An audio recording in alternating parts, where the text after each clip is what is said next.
It's August 16th, 2023, and I'm welcoming you all to the City Commission, the regular City Commission meeting. Mr. Wiley, will you do the roll? Commissioner Mike Mitchell. Here. Commissioner Rocky Smith is excused tonight. Commissioner Frank O'Donnell. Here. Commissioner Adam Morrow. Here. Mayor Denise McGriff. Here. This is almost like back to the old days when there were only 4 of us. Yeah. All right, so would you all please stand and join me in the flag salute? Allegiance to the flag of the United States of America and to the republic for which it stands, one nation, under God, indivisible, with liberty and justice for all. Thank you so much for that, everyone. Item number 3 on our agenda is ceremonies and proclamations, and it is our pleasure as a City Commission to open up with item number 3A, which is the oath of office for the Oregon City Chief of Police. And that would be our new chief, Mr. Shaun Davis, formerly Captain Davis, almost Chief Davis. And I'd like to turn this over to Tony Conkle, please. Thank you, Mayor. Evening, Commissioners. Thank you, everybody, for being here tonight. So before we begin with the oath of office for our new Oregon City Police Chief, I would like to take this moment to invite up our retiring Police Chief, Jim Band, to say a couple words. You're on the wrong side, Jim. I know, it feels different here, but it feels good. I just want to say a couple quick things about Shaun real quick, kind of from a personal side. Shaun's the reason I came to this police department. Shaun and I went to the police academy together, and Shaun, like a good Oregon City officer, was trying to recruit people at the police department, and I came and did a ride along with him, and I came to work here, and I worked with Shaun shoulder to shoulder for years.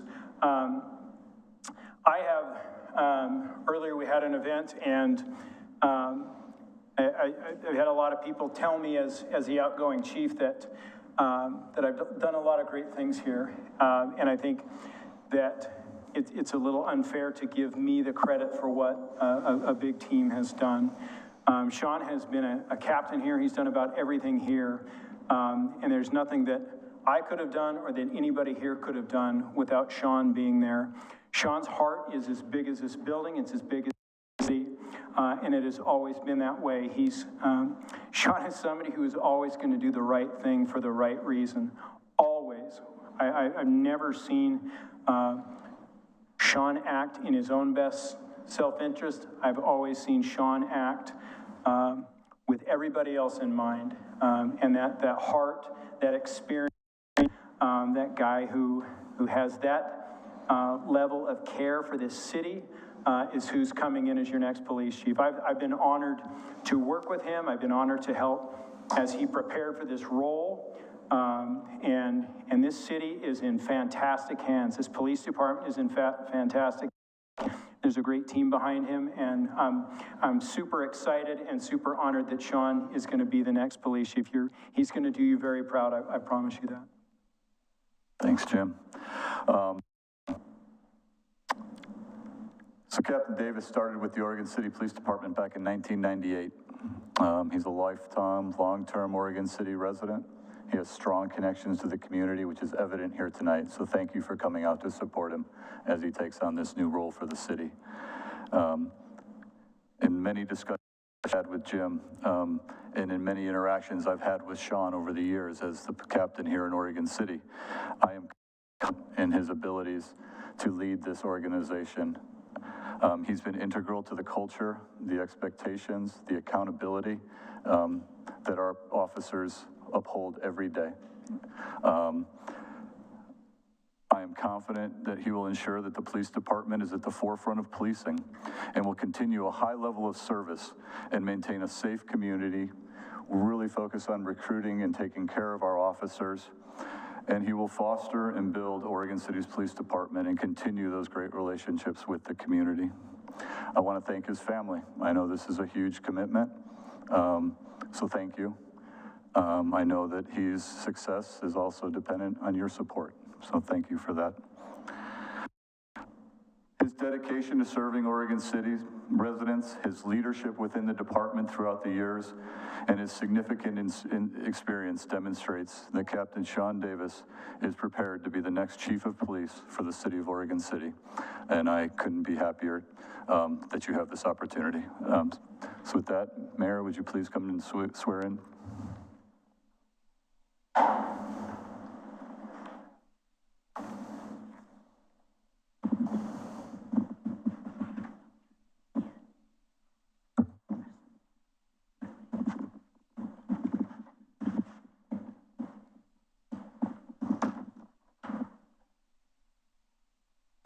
Well, I'm going to say something real quick as well. So over the last 4 to 5 years, I've been working to get to know Captain Davis because I knew that I would be working with him on lots of projects. Little did I know that I was going to be the mayor and that I'd really be working with him on lots of projects. But he has been a really good collaborator. He's willing to listen, and he's somebody that I can throw out some ideas to, and he's honest enough to say, that's really crazy, Denise, or gee, that might be a really good idea. So I appreciate that.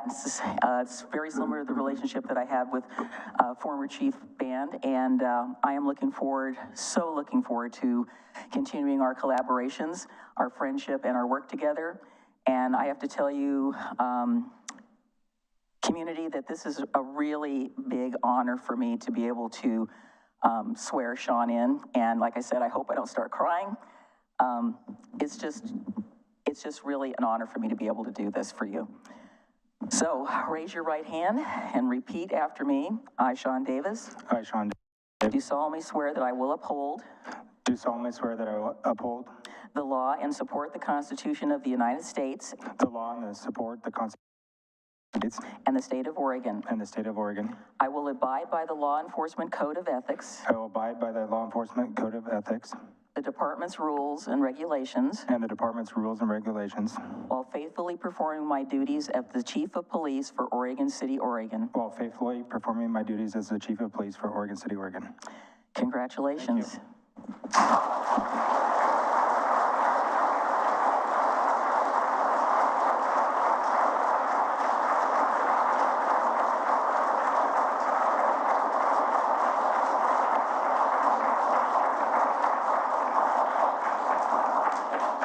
I'd like to ask for Shaun's children to come up and pin the stars on his collar, because that's the next part of the fun.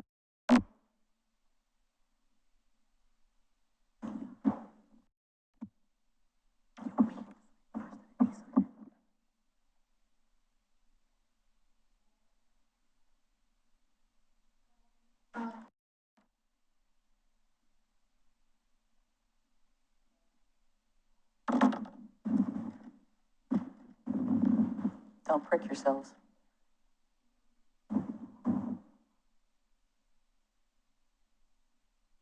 Uh-oh. All right. And if you would stand next to him so you can get a picture after the hug.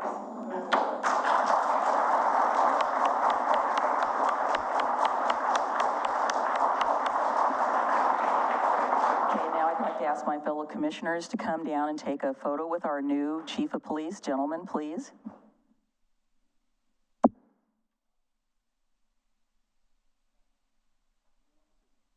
Yeah, 2 on one side, 2 on the other.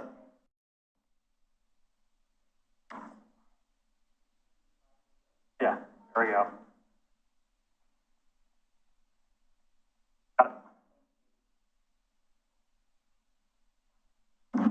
I didn't know if I was going to say anything, but Sign your life away first. I'll sign. All right.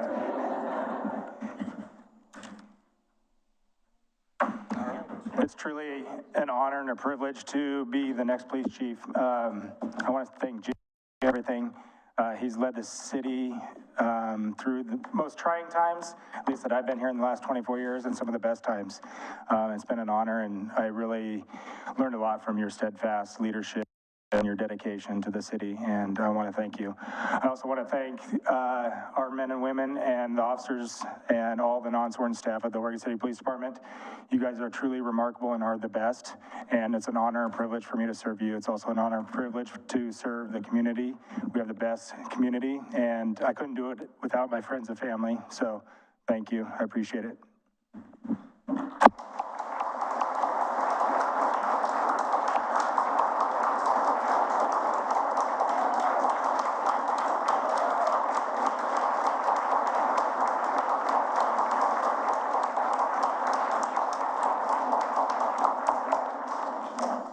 We promise we won't make you sit in the chair like we did with Jim. Thank you, Mr. Bann, for coming and saying those very kind and really heartfelt words. Right now that we've calmed down from all of that, it's an exciting part. Huh? Yeah, we'll just just take a short recess here, let the guests leave.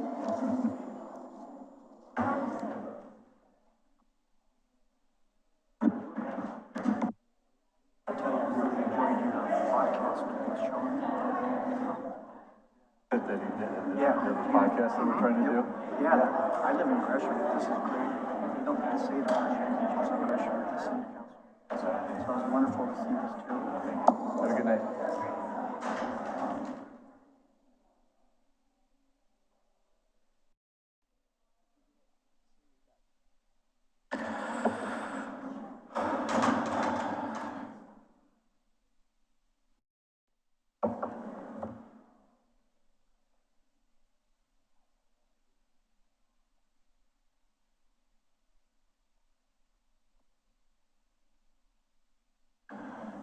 This is going to be a little amusing, but I got a slip here, and I looked at it, and I said, "Oh, it's Vicky."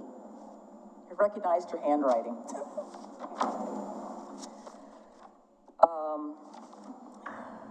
So let me ask a quick question. So the folks that are here, I'm not sure if they were number 4 or they need to be here for number 8. So it's the old Kruger Lumber Building for those of us that have lived in town a long time. And if you know where Kruger Lumber is, you know what I'm talking about.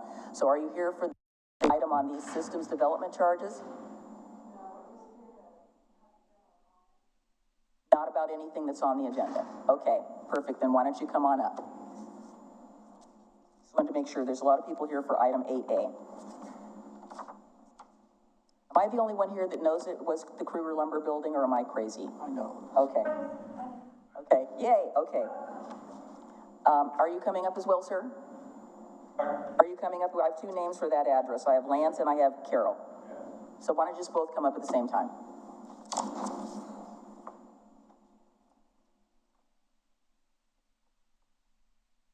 I spent many a day in that building buying stuff for my old house, and if I didn't know the answer to the question, I'd go down and I'd talk to Mr. Kruger and find out what I needed to know, and he'd say, "Oh, you need this," and then he'd go to the back and get it and come out, and I'd go home and everything was great. So go ahead and just say your name and your city of residence. Carol Earl in Oregon City. I'm Lance Earl, Oregon City. All right, thank you. And we're here today, we've heard about the proposed homeless center that's going to be located at 1516 Main Street in Oregon City. And we're here to urge our elected officials to oppose that project. I realize that there's a homeless problem throughout the county and country and our city, and I too hope for a solution. But continuing to do the same thing and expecting different results will not solve the problem. When the Father's Heart opened in 2013, according to a report on the city's website, the city saw an immediate and overwhelming increase in homelessness. The proposed facility on Main Street is going to be 10 times larger than the Father's Heart, and the increase in homelessness in our city, if this project were to move forward, will have a dangerous impact to our thriving downtown, Oregon City overall. We all see when we drive down Highway 213 when they have to clean up those camps that are there. It's not just going to be around that facility, but it'll impact the whole city. And when the homeless come to this new facility, they're not gonna leave Oregon City. They're not gonna go back to home because they don't have one. They're gonna stay here. And so I please urge you to oppose the project for the good of our residents and business owners. And I have some questions that I'd like to have answered by city staff. And I'm wondering what department will be the lead in permitting the project? And how will citizens and business owners be notified of a permit request? Will the citizens have the opportunity to comment on the permit? And I'm wondering if there's been a pre-application meeting on the project yet? And then switching gears, I'm wondering about the process of putting a ballot measure on the ballot and who I would speak with at City Hall to take care of something like that. And that's... Last question I probably cannot respond to, but I want to just make a general statement in trying to help you. So the group that is interested in that building has not purchased the building at this time. They are still talking about it. The city of Oregon City is not involved in the project, and there would not be any sort of permit or application if it is an allowed use in a zone that it is allowed in. There would not be a public hearing, there would not be a notice, nothing of that sort. So it'd be like if I wanted to open a restaurant in a commercial zone, I just have to apply for a building permit if that's what I need, and I would go through that process. There's not any notification to anyone for a use that is allowed already in a specific zone. But we can have you talk with our staff further about some of the new legislation that came out of Salem with regard to the location of these types of facilities and what the cities, and I say cities because we're all in the same boat as cities in Oregon, what we can do and can't do, and it is considerable. So if that would be appropriate, we can refer you to one of our. And my contact information's on the sheet that I... Sure, we've got it. Okay. Thank you very much. Did you want to say anything, Lance? No, I was more or less here to Support, you're the support. yeah, and witness to what's gone on. I think most people know we want a solution too. We want to. I'm part of helping. We've done things, and we live it. You know, we have the building down there, as you know, and it has been impacted already. We live with it. We don't complain about it. We just clean it up and keep going. And so we wanted to just get this out in the open, and that there's people that object to it. I'd be happy to talk to you further about the Good Neighbor Agreement that the McLaughlin Neighborhood Association has with the Father's Heart. It isn't with this new facility because that is not in that particular agreement. But the neighborhood has an agreement by which there is means for discussion and negotiation if there are opportunities and if there are problems. So I'd be happy to talk to you a little further about how that process is going, and I'm facilitating the meetings of that particular small group that's meeting to talk about the opportunities and problems, and so far it's been working quite well, but I'd be happy to contact you and tell you more about that. Thank you for coming and talking with us about this.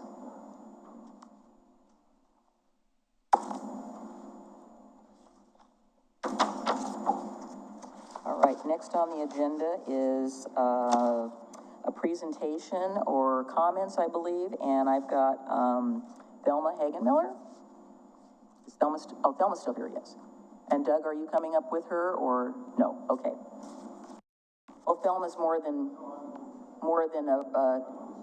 able to do it.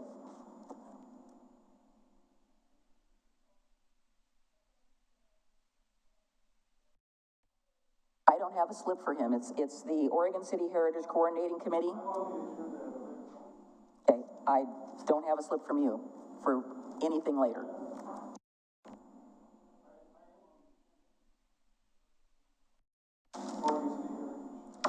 I'm on that item right now. I called Thelma up because I don't have a slip from you, Doug, saying that you are speaking. No, it just doesn't have your name specifically. But please have a seat and you can fill out a card later.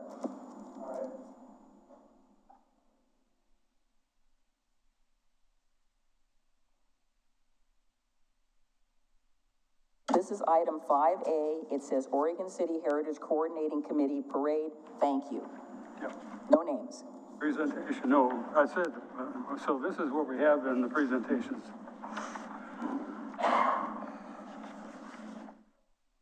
So go right ahead. You go first. Okay, well, I'm here representing the Oregon City Heritage Coalition Committee. Doug, I'm gonna need you to put the mic in front of you. Yeah, thank you. I am here representing the Oregon City Heritage Coalition, and this is represented by virtually on one level or another, all the museums in Oregon City. Some individuals like Thelma here participates. Also the, one moment here, the Curtis Heritage Education Center also participates, and they have, those who might not know of it, if you were down on the street lighting ceremony at Christmas time, they provided sleighs to that area and also to all of the museums involved. And we also have other interested citizens that are members. I'm here to thank James Graham, the Economic Development Director, for funding the floats for this particular year. They were actually directed to, as indicated, that is the float. We've had small floats in each one of these parades, and that is, those are weddings through the centuries.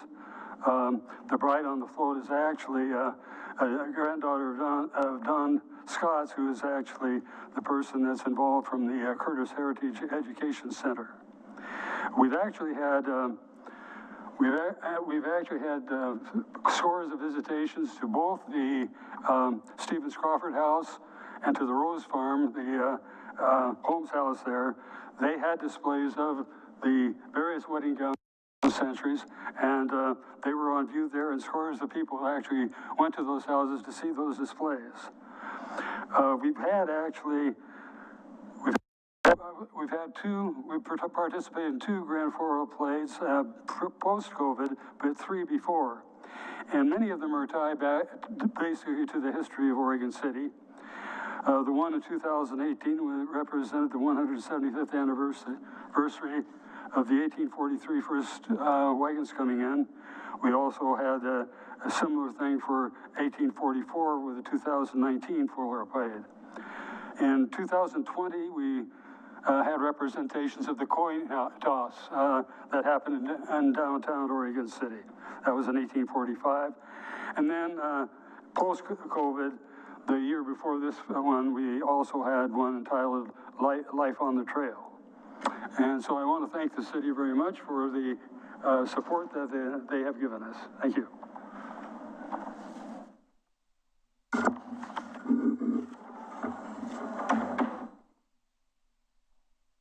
Good evening, Mayor McGriff and Commissioners.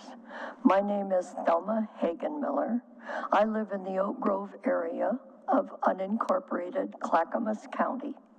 My purpose for being here this evening is to expand a bit on the information Doug Neely just gave you and your viewers about the Oregon City Heritage Coordinating Committee. The predecessor of OCHCC was the tourism team under the Oregon City Chamber of Commerce. The purpose of the tourism team was to promote Oregon City as a visitor destination. OCHCC, as we currently call ourselves, has the same basic purpose, but with a focus on heritage tourism. We have held many visitor-oriented programs in the city over the years, like Heritage Days, Heritage Walking Tours, Old Home Parlor Tours, Cemetery Tours, and most recently, the mini floats we have entered in the Rose Festival Parade. OCHCC is a disorganization. As a disorganization, we have no membership requirements, no designated officers, no dues, etc. And we invite all to join our group who have an interest in promoting Oregon City as a visitor destination. OCHCC is currently rethinking how our disorganization fits with the city's current Economic Development Department's DMO, Destination Marketing Organization, visitor promotion plans. So now, people in Oregon City, it's a good time to join us. We are looking at possibly putting together some FAM or familiarization tours in the coming winter months. We could use some creative thinkers for that process. We currently meet on the first Thursday of each month at 4 p.m. in the classroom area of the Pioneer Community Center. We also maintain an interested parties email list for those who cannot always make it to the meetings. The city clerk has my contact information, and I want to thank you for allowing me the time to get this message out to you and to your viewers. Thank you, Thelma. Thank you, Doug.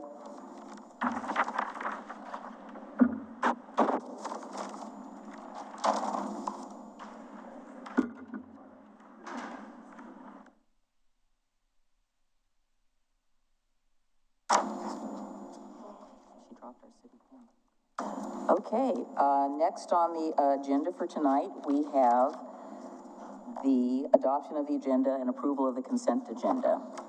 Is there anything on this, gentleman, that you would care to discuss, or may we have a motion?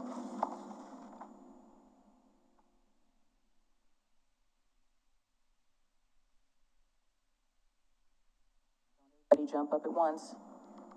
Move to approve the consent agenda. Is there a second? Second. Okay, it's been moved and seconded that we adopt the consent agenda. Roll call, please. Commissioner Mike Mitchell. Aye. Commissioner Franco. Aye. Commissioner Adam Morrow. Aye. Mayor Denise McDonald. Aye. And passes. All right, perfect. Thank you. So next on our agenda, we have a public hearing. It is item 8A, Systems Development Charge Appeal, 624 Main Street, building permit number BCOMM 23-00032. And who is giving the report on this? Would that be Mr. Do we have any slides? Do we have any slides? Any PowerPoints? Oh, darn. I'm not kidding. I enjoy your PowerPoints. Don't get me wrong. I think they're great. Oh, he looks like John Lewis, but there's no slides. No slides tonight, I'm sorry. The new chief laid down the law. No slides from Public Works. So I'm working, trying to comply. I didn't see that under other duties as required. All right, well, thank you, commissioners, for your time. Tonight we are here, I believe the applicant is here as well, to talk about an SDC appeal at 622 and 624 Main Street, which is Bridgeview Beer and Wine and Supply. So many of you are, I think, familiar with this location. It's right at the intersection of Main and 7th Street.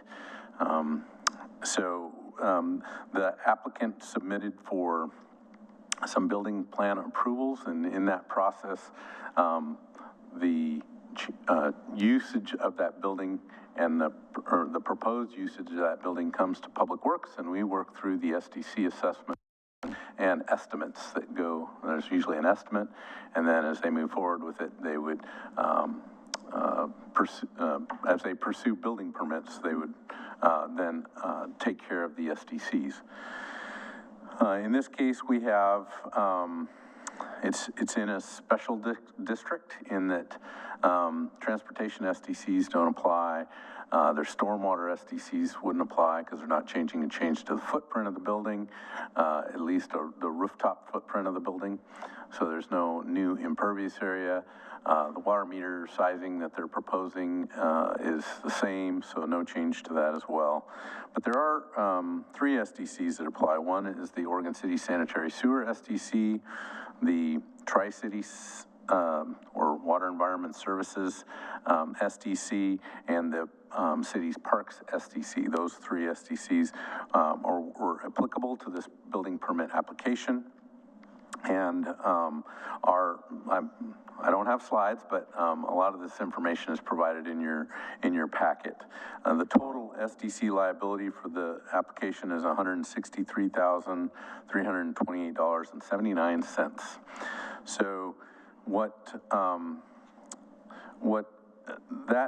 so for sewer SDCs are typically made up, or the methodology by which we charge for sewer SDCs is based on square footage of the building. And if there's multiple stories in that building, then multiple floors of that building would be calculated. For parks, the SDC is based on a calculated number of employees. And in both of those instances, there's usually a reduction factor based on its current use versus its most recent use. So as I understand the appeal, and the applicant can speak to this too, the square footages that we've included in your packet and in the information are not in dispute. We look to them for direction on how they're going to use the building and how many square feet that entails. So we're not talking about a dispute about square footages. I don't believe we're talking about calculation, how the actual fees were calculated. In other words, our unit rates as they apply to those square footages.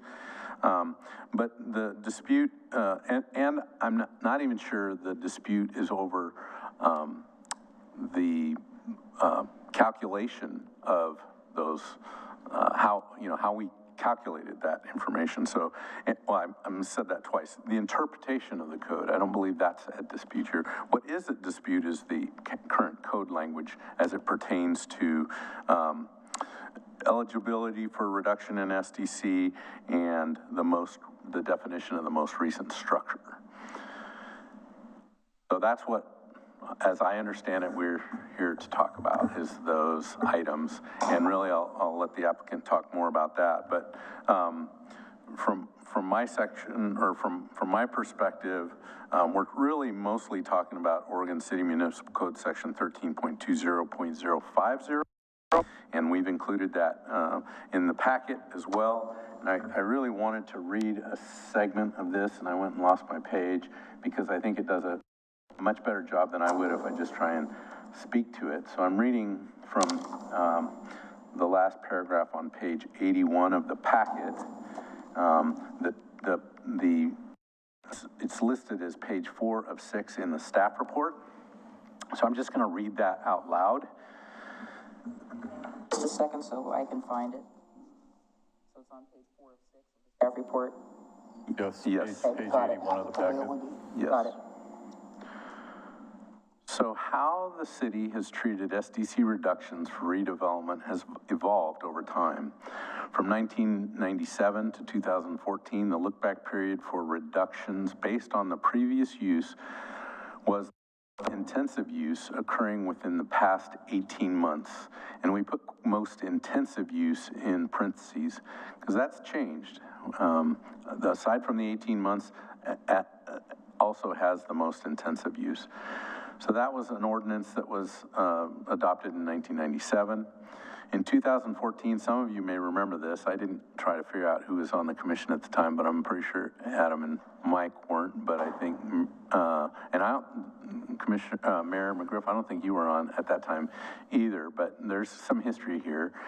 In 2014, the city adopted amendments allowing a reduction based on either the most recent use for the development occurring 4 years, or half of the SDC attributable to the most recent use if established more than 4 years and less than 8 years. So in 2014, we adopted that language. This period was extended again, provided for a 10-year look back for the offset sometime thereafter. And finally, in 2018, the provision was again amended to extend the look back to the most recent use established after the year 2000. That was attached to the ordinance with 2017. Although the look back period has been extended numerous times since 2014, it is always focused on the most recent use and not the most intensive use.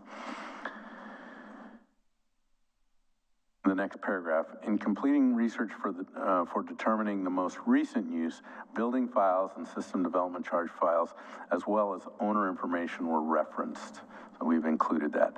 These records included that the most recent use was a 9,079 square foot retail use established in 2014. Oregon City Municipal Code 13.20.020 defines the most recent structure to be the most recent legally approved use since the year 2000. The retail space is the most recent use since the year 2000, while other uses identified by the applicant occurred prior to the year 2000 based on our current code. The only use that shall be considered when calculating the SDC reduction is the most recent use since the year 2000. In this case, the most recent use was retail. All of the restaurant-related uses identified by the appellant occurred before the year 2000, and they are not the most recent uses. So this most recent use language comes up often in redevelopment. And at the time, I don't remember in detail each of these, but I remember distinctly having several years worth of conversation with this city commission, not necessarily this makeup, but the city commission at those times, about this language and how, one, it wanted the 18 months, the examples that were provided then was if a building were to burn down, and, you know, it takes sometimes well more than 18 months to try and get that building back in place, so we needed more time. That's where we came up to the 4-year period. And then even that was frowned upon by, I want to say, another development that came through or another appeal, so we brought it back to the commission, and eventually we landed on this 2000, now this is true for commercial, 2020, year 2000 look back. And a lot of that had to do with the fact that our, the reasons for these look back limitations, it's got a lot to do with the fact that one, on a footprint of a building sometimes is very difficult to figure out unless you've got a good aerial photograph to review. So we have, if you've looked at our aerial photographs, we've got a history of those. We went back and looked at those and tried to figure out which ones really help staff to figure out, was there even a building there at the time? And that's the piece that we use. We also use permit systems, and permit systems have even kind of less data in them. So so it does become more complicated as staff to try to evaluate what those prior uses are. And so, and then the commission at the time also had concern about wanting development to happen buildings that had been either vacant or abandoned or partially turned down. And so also wanted folks to do something with their property, and they thought 10 years was more than adequate amount of time for them to do something with the property. So in sense, an incentive. The downside of that is if you miss your 10-year period, it almost feels like a disincentive.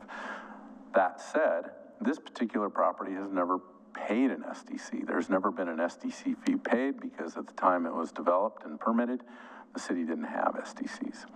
So this is not an unusual concern or appeal.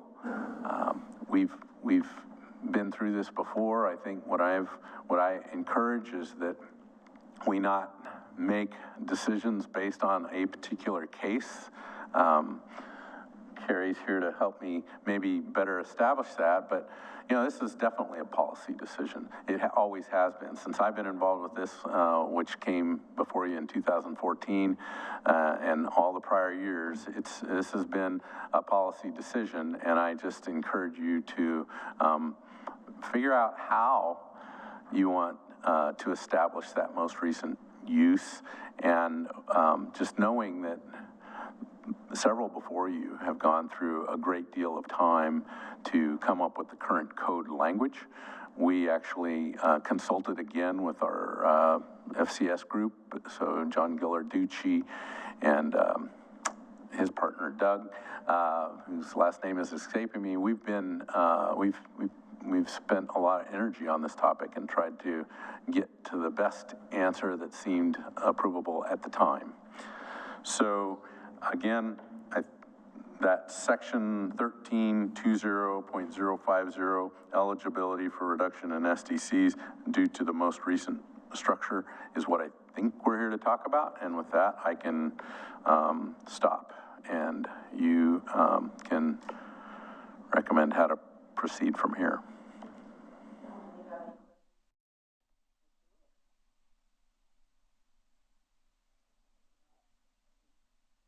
Well, I probably have one.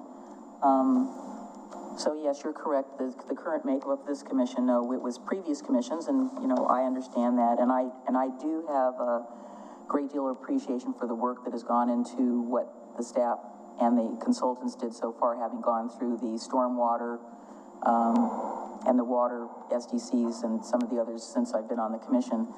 Probably something that may not have been fully discussed with our consultants is, although we've given the year 2000 because that's where we have documentation for, was there, I mean, I don't think there was any discussion, I'm just presuming there wasn't, about what happens when we have a community such as ours, which is the oldest in the state, and we have old buildings that predate systems development charges, any sorts of building permits, but that are there and are part of our historic downtown. And I'm sure that the city of Albany has the same situation, Ashland, Jacksonville, other communities around the state that have historic main streets that are in the same situation we are. Now, whether or not their SDCs are as aggressive as ours are, I don't know that for sure, although I remember some of the charts you submitted as part of, this is how we compared other cities in the region.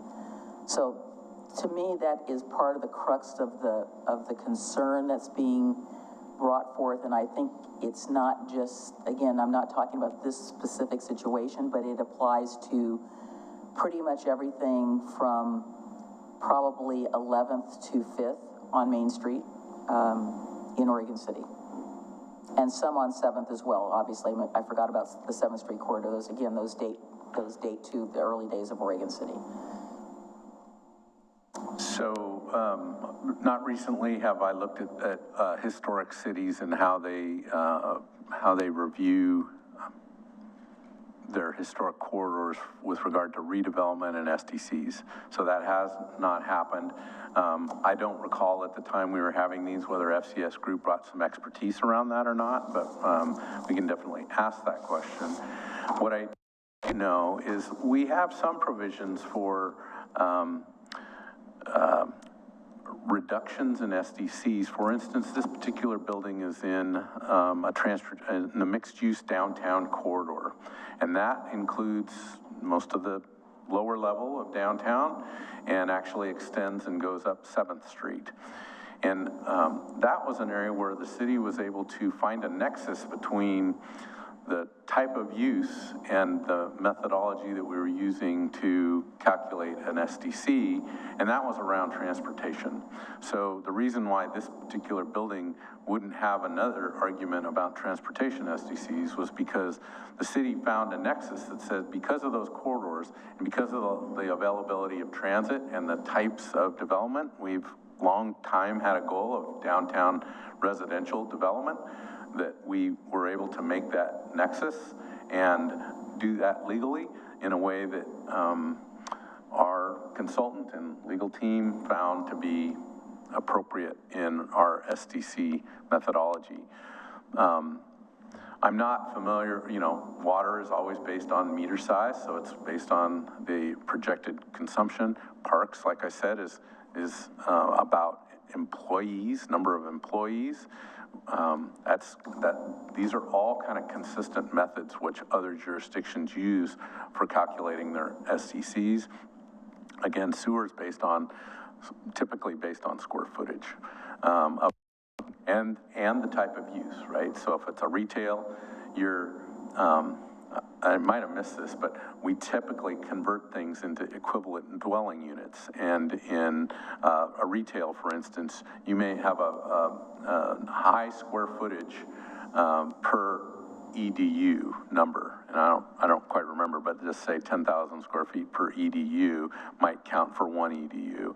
Whereas a restaurant, and those are kind of the two types of development that we're talking about in this particular case, has a much higher or much lower number, so the density of EDUs per square foot is higher.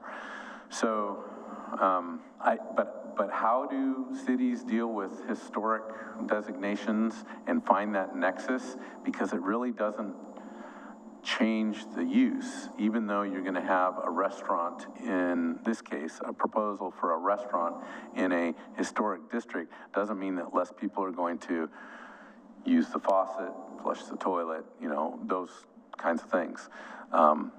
In fact, it might be opposite to that. If it's a historic downtown, maybe you're going to see more use. I don't know. If it's a good one, if it's a successful one like the one we have, you're probably going to see more use downtown. But so it's trying to find that nexus, I think, that we could get into trouble with if that's the policy direction. If the policy direction is we want to find a way to justify reduced SDCs because of our historic downtown, I would ask that we pause, we reach to the experts, and Carrie and I get a chance to talk about that. Maybe we bring in FCS group to find out if, you know, if there's other options like that. Other things that the city could do, though, is supplement, right? If you've got an SDC liability of 100,000 and it's in an area that you're interested in seeing redeveloped, like an urban renewal area or a historic downtown, you know, is there another way to supplement that, right? So that you're still asking the development or suggesting that the development generates the need for an SDC payment, but instead of reducing that, you're subsidizing that maybe with a payment. Can I just add one more thing? John, can you also explain the two components of a system development charger? It's just not about new development. Included in that SDC calculation is not only the cost for new improvements as new development comes in, but there's a reimbursement cost to the existing system, a replacement cost. That's true. So, which is being waived on the transportation and some of those other, where we've made the decision, we're not going to charge on transportation in the downtown and whatnot, but there is a component that is applicable not just to new growth. There is a reimbursement component as well. yeah, so if I had done a slideshow presentation, I probably should have had that traditional graphic that we've shared with the commission before, which is, yeah, there's a reimbursement section. It's usually much smaller because they're looking at all the capital projects that have happened in the years past, and they have a way of suggesting, well, based on that capital in the past, it's still got some capacity for it. So there's an element of that charge that is the reduction piece. The improvement piece is, I always find easier to understand because you're looking at future improvements and what those costs are going to be and how do you allocate that across the growth in your community. Agreed.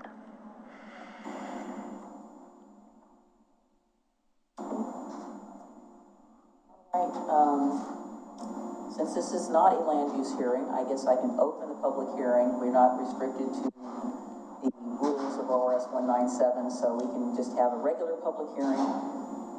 So I'd like to ask for Jessica Island, and I know there are a number of you, so we can have people come up a couple at a time. It would be appropriate. Jessica? Larry, you want to come up now? And I'm assuming you have your slip there in your hand. So you can give that to Jacob, if you would, please. Yeah, I have yours. John will take it. All right. Just name and city of residence for the record. My name is Jessica Iceland. I'm with Iceland Architects, and I'm representing Larry Medeiros regarding the Bridgeview building. I'm Larry Medeiros. I will acknowledge, as John said, SDCs are an incredibly complicated issue and formula, and I won't even attempt to try to discuss that. And I agree with John that it's a policy decision, a policy that needs to be addressed. And so what I would like to just say in plain terms, if you look at this project, the SDC assessment for this building is $163,000. To me, it's overwhelming. And that's probably in the neighborhood of 25% of his overall construction budget, just for an SDC. So as you have the SDC appeal that we submitted, and again, we're appealing on two items. One is the credit for previous uses, which, again, I no disrespect to how this was determined by previous, councils, but to credit a building back to the year 2000, really, for all intents and purposes, to me, seems very arbitrary, and it doesn't give credit and acknowledge buildings that have been in use for many, many more years and are an integral part of our historic communities and neighborhoods. So that's one of the bases of our appeal, is that he's essentially getting no credit for previous hospitality restaurant uses that have occurred and that maybe are not documented in the city's legal records, but he has provided documentation for, going back to, let's see, like 1972. And I don't even know, quite honestly, I don't know how far back the city's records go, so I don't know if that's even accessible through the city. But I feel that's a significant issue. The second item that our appeal is based on is the applicability, and there's been some discussion of a reimbursement, factor in here. I'm not that familiar with it, but as I read the code 1320, it says, and I quote, SDCs are intended to pay for the cost of constructing or providing capacity in these systems, water, sewer, and stormwater, sufficient to accommodate new development. Chapter 1320 also defines development as any building permit resulting in increased usage of capital improvements and any new connection or increased size connection for a capital improvement. And in the case of this building and many other buildings, the infrastructure is already in place and able to accommodate the proposed redevelopment. So again, to me, that's a pretty significant difference. And increased water demand, so if an increased meter size was required, then he would be seeing that as a water SDC, essentially.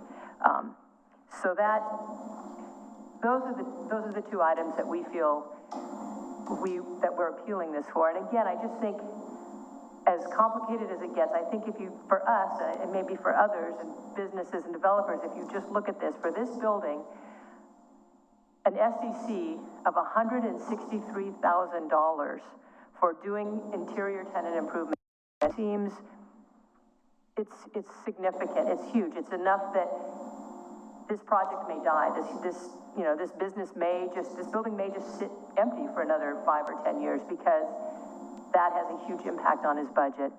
And I might also say, we do a lot of restoration work in the city. I don't know how many projects I've had discussions going, I think, way back to when Neil was the city engineer, where we had discussions about SDCs, and part of that is because they are so complicated. It's very hard to clearly explain to a client what this SDC is for and why they're paying this huge bill. They don't understand it. It's hard for me to explain. And oftentimes then when we go and have meetings with the city, I'm appreciative of this, but in some ways it makes it more difficult. Those SDC charges get adjusted. So that's great for this project, but it leaves us with maybe less of a sense of understanding of what these are truly for. But I currently have 2 other projects, and I have 2 other clients that happen to be here tonight who are directly impacted in this same way. One, and I think one of them is planning to speak, is for the historic Captain Miller House in Kenema. And this is a building that has documented retail use back to 1976. They would like to buy this building, invest a significant amount of money in restoring and preserving this building for professional office, which it has been for the past 50 years. And I appreciate, I wanted to just mention that Josh Wheeler was great in putting together a really quick estimate for us, just so we could have it for discussion.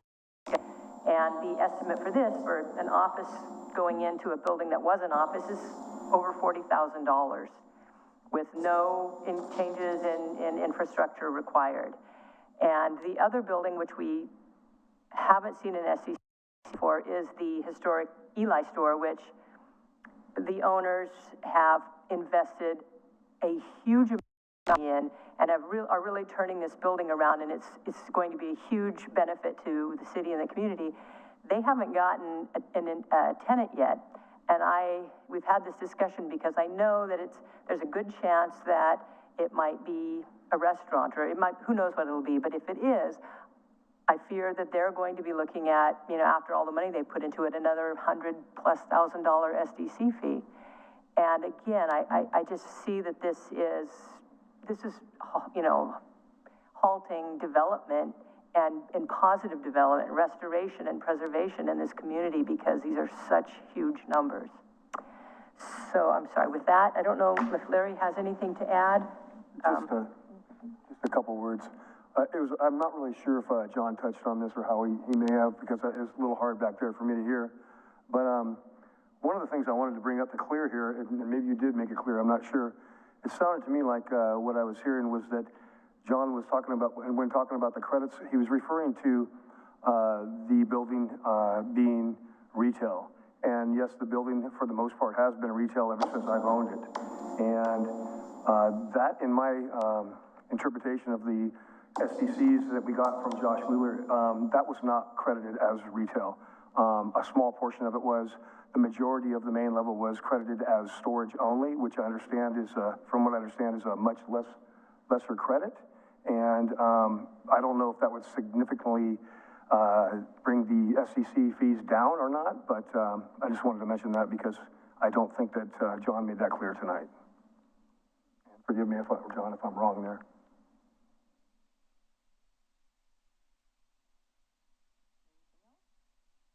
That's it. Thank you. Thank you. Seth Henderson and Rebecca. Come on up. Sure. Yep.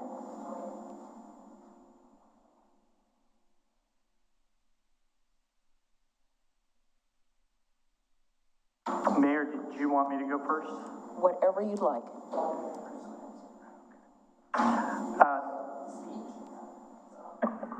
Always. Seth Henderson, Southwest Portland. Why am I here this evening? So I volunteered for DOTA the last couple of years. Earlier this year, I was elected to the board. Upon Liz Anna resigning, I volunteered to step in and assist with the grant program. So a portion of the funding for this project we're talking about is through a state grant program. I'm sorry? You can jump in if you want to dive into the details. I've been doing most of the accounting for it. The Oregon Main Street grant. In regards to system development charges, I know many of you have experience and understand what SDCs are. I've read through ORS 223 quite a few times, specifically subsections 297 through 314. I've had many vocal conversations with municipalities within the Portland metro area around SDCs, how they're determined, how they're applied. The best definition I've seen is actually through the State of Oregon's Legislative Policy and Research Office, which states to make planned improvements that increase infrastructure capacity. SDC revenues may only be used for capital costs. They cannot be used for ongoing facility or system maintenance or for projects that either fix existing system deficiencies or replace existing capacity. The original intent of SDCs was for new construction developments to fund the infrastructure that supports that development. Obviously, that's changed over time, and the courts have supported these changes. What building are we discussing? I think we're all aware. You go across the Arch Bridge, it's the southwest corner of that intersection. It's the Bridgeview building. You walk around the exterior, looks great. You look in the storefront, you'll see the racks with the beer and wine making supplies. You walk in the entrance off Main Street, walk behind the register, you'll go through the kitchen. You'll see the grease duct connection, the grease interceptor connection. You then walk through the walk-in refrigerator. So clearly, this has been a restaurant previously. This building is returning to a previous active use. Same storm connection, same sewer connection, same domestic water connection. I understand the concern around setting a precedent, and I understand the constraints within the Oregon City Municipal Code within which staff has to operate. But in terms of what building and use would the City Commission want to support, I would think the vibrancy of Main Street and the sensitivity of this location would behoove you to consider supporting this project through a fair and reasonable assessment of the SDCs. Thank you for your time. Thank you for your commitment to your community. Oh man, are we limited to 3 minutes? We are. Oh, sorry. I'm glad I knew that. I better say that. Thank you. I can't not stand, so does that work then? Okay, thank you. Thank you. This is a courtroom to me, and so it's hard for me not to stand. So thank you for allowing me to speak, Honorable Mayor McGriff, commission members. Is it not? Oh. I don't think I do. Other important city employees. My name is Rebecca Schalliger. I am an attorney. I have been doing business in the city of Oregon City since 1999. I have been operating my own business in the city of Oregon City since 2000. My law partner and I have a law firm that currently employs 14 people, and we are expanding. We are in the process of purchasing, Ms. Iselin is working with us, and we are in the process of purchasing Captain Miller's house. It's in the Kanema district, and it's an old historic building. We purchased the house and looked at the house because it was something that was advertised as commercial. It has been used as commercial, as Ms. Iselin mentioned, since the 1970s. It is currently occupied by people who have an HVAC company. They're not in it right now, but they've been occupying it for several years. There's 4 or 5 of them. Prior to that, it was an antique store, which had the public coming in and out. And so it's been long prior to the year 2000, been not a residential building. For whatever reason, none of these previous occupants came to the city and did the right thing, which is notify the city and tell them, look, this is not a residential building. Or perhaps they did and it didn't get recorded properly, but it's currently listed as residential. And because of that, the city is now suggesting to me that I would have to pay $42,000 to bring 4 lawyers and a paralegal into that office and use it for the exact same thing it's been used for since the 1970s. There would be no new construction other than the fact that I had planned to hire a designer and bring the building back up to interior, its original time period. I had also planned to open it up 4 times a year, to decorate it seasonally and open it up 4 times a year to the community if they wanted to tour it. But other than that, no changes were made. Now, this is a very old building. I had the inspection today. I discovered it has dry rot. It needs a new foundation. The chimney has to be rebuilt, and it needs a new roof. Those are things I'm willing to do. Paying $42,000 to have 5 people in there, and the most clients we ever have is like 5 in a day. Sometimes we have no clients in a day. But I'm not willing to pay $42,000 to use it for the same purpose that it's been used since the 1970s. Darn it. I just want the city to know that if I don't buy this, no one's going to buy it to live in. It's right on McLaughlin. You can hear the traffic even inside. The only use you're going to get out of this building is commercial use. And I feel sorry for the owners, because if this isn't reduced, this SDC, we won't buy the building. And it will sit there on its rotting foundation with its rotting roof until someone decides to buy it. No one is going to buy it for anything other than commercial use.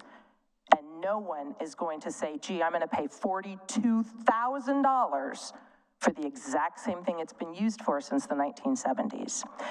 I am not a rich lawyer, I'm a public defender. And I'm a public defender because I believe in the system and I believe in justice. $42,000 is not right.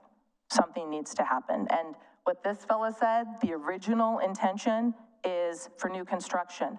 I could move a family of 10 in there and live in it and use it and not have to pay anything. I'd be using a heck of a lot more plumbing and parking and anything else than I would use it as an office building. It's not right. Thank you. He was right, I didn't need that, but thank you very much for that. I appreciate your time, all of you, I really do.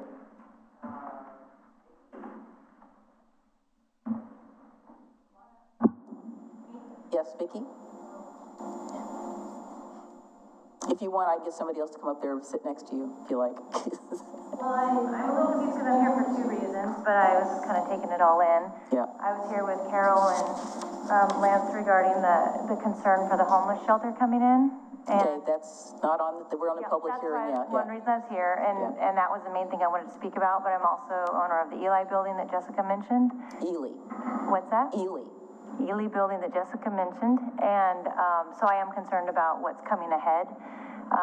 She brought that to my attention. Right now, we're close to listing it, and it does make a difference on what to expect as far as what kind of tenant I put in there. So I am concerned, and I will be tracking kind of how this pans out, and so I didn't really have a lot of comment on that, but I did have comment on the homeless shelter, but I guess that part already passed. Thank you so much. That's it. Is there anybody else that's here that would like to speak on this particular item? Todd, did you want to add anything? Nope. Okay. Pardon? Seth did a great job.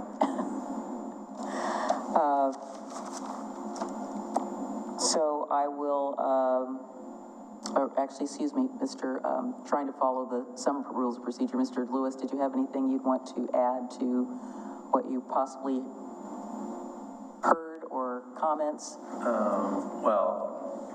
So back to the historic piece, there's not much I can add to that. That's to me, a policy decision. If how we could find the nexus, I'm not sure about on that. But I will speak a little bit to the capital improvements by which, cities and other cities have utilized SDC funding and justified SDC funding for things like sewer rehab, for instance, where we're taking the existing capacity and we're reducing it essentially by replacing those pipelines. And and in Wes's case, one of the few projects listed in Oregon City to justify its SDC in Oregon City is the waterfront pipeline along the seawall, for instance, and the replacement and upgrade of that because of concerns for leaks and conditions that need to be upgraded, and they need more capacity in there. So, yes, all these places have been there for a long time, and they have old pipes. Kenema, for instance, our intention is to replace every segment of that with a larger diameter pipeline and reduce the flows by dealing with some of the things we're finding on the main lines and the laterals. So, I just want to acknowledge that we understand the law on use, and we strictly abide by that use as well. So, ask a question to clarify from my own understanding. In the absence of an increase in existing capacity, replacement of structure, is that SDC eligible? That's rates alone. Rates alone? Right. That's my understanding. I want to make sure it was correct. Thanks. Mike, question? Adam? So help me understand what Rebecca was talking about with regard to the Miller House. So is the potential SDC charge because have been paid on it? Is that why there would be that assessment, even though changing the footprint, we're not changing the use, we're not, it's been used commercially? Does this kind of get to what happens if let's just, without diving into the details. No, I'm just trying to understand the question. If you have a commercial building or a residential that converts to a commercial use, and you do that interior tenant improvement without pulling and applying for and getting building permits for the tenant improvements, there's no way for us to track that a change in use occurred, which means, okay, maybe this transferred from residential to commercial at some point, right? Obviously it did, because it's used as an HVAC facility office. But if there was never a permit pulled on that conversion from residential to office, then you run into what we run into now, which is when you do come in to get the permit, it's still residential.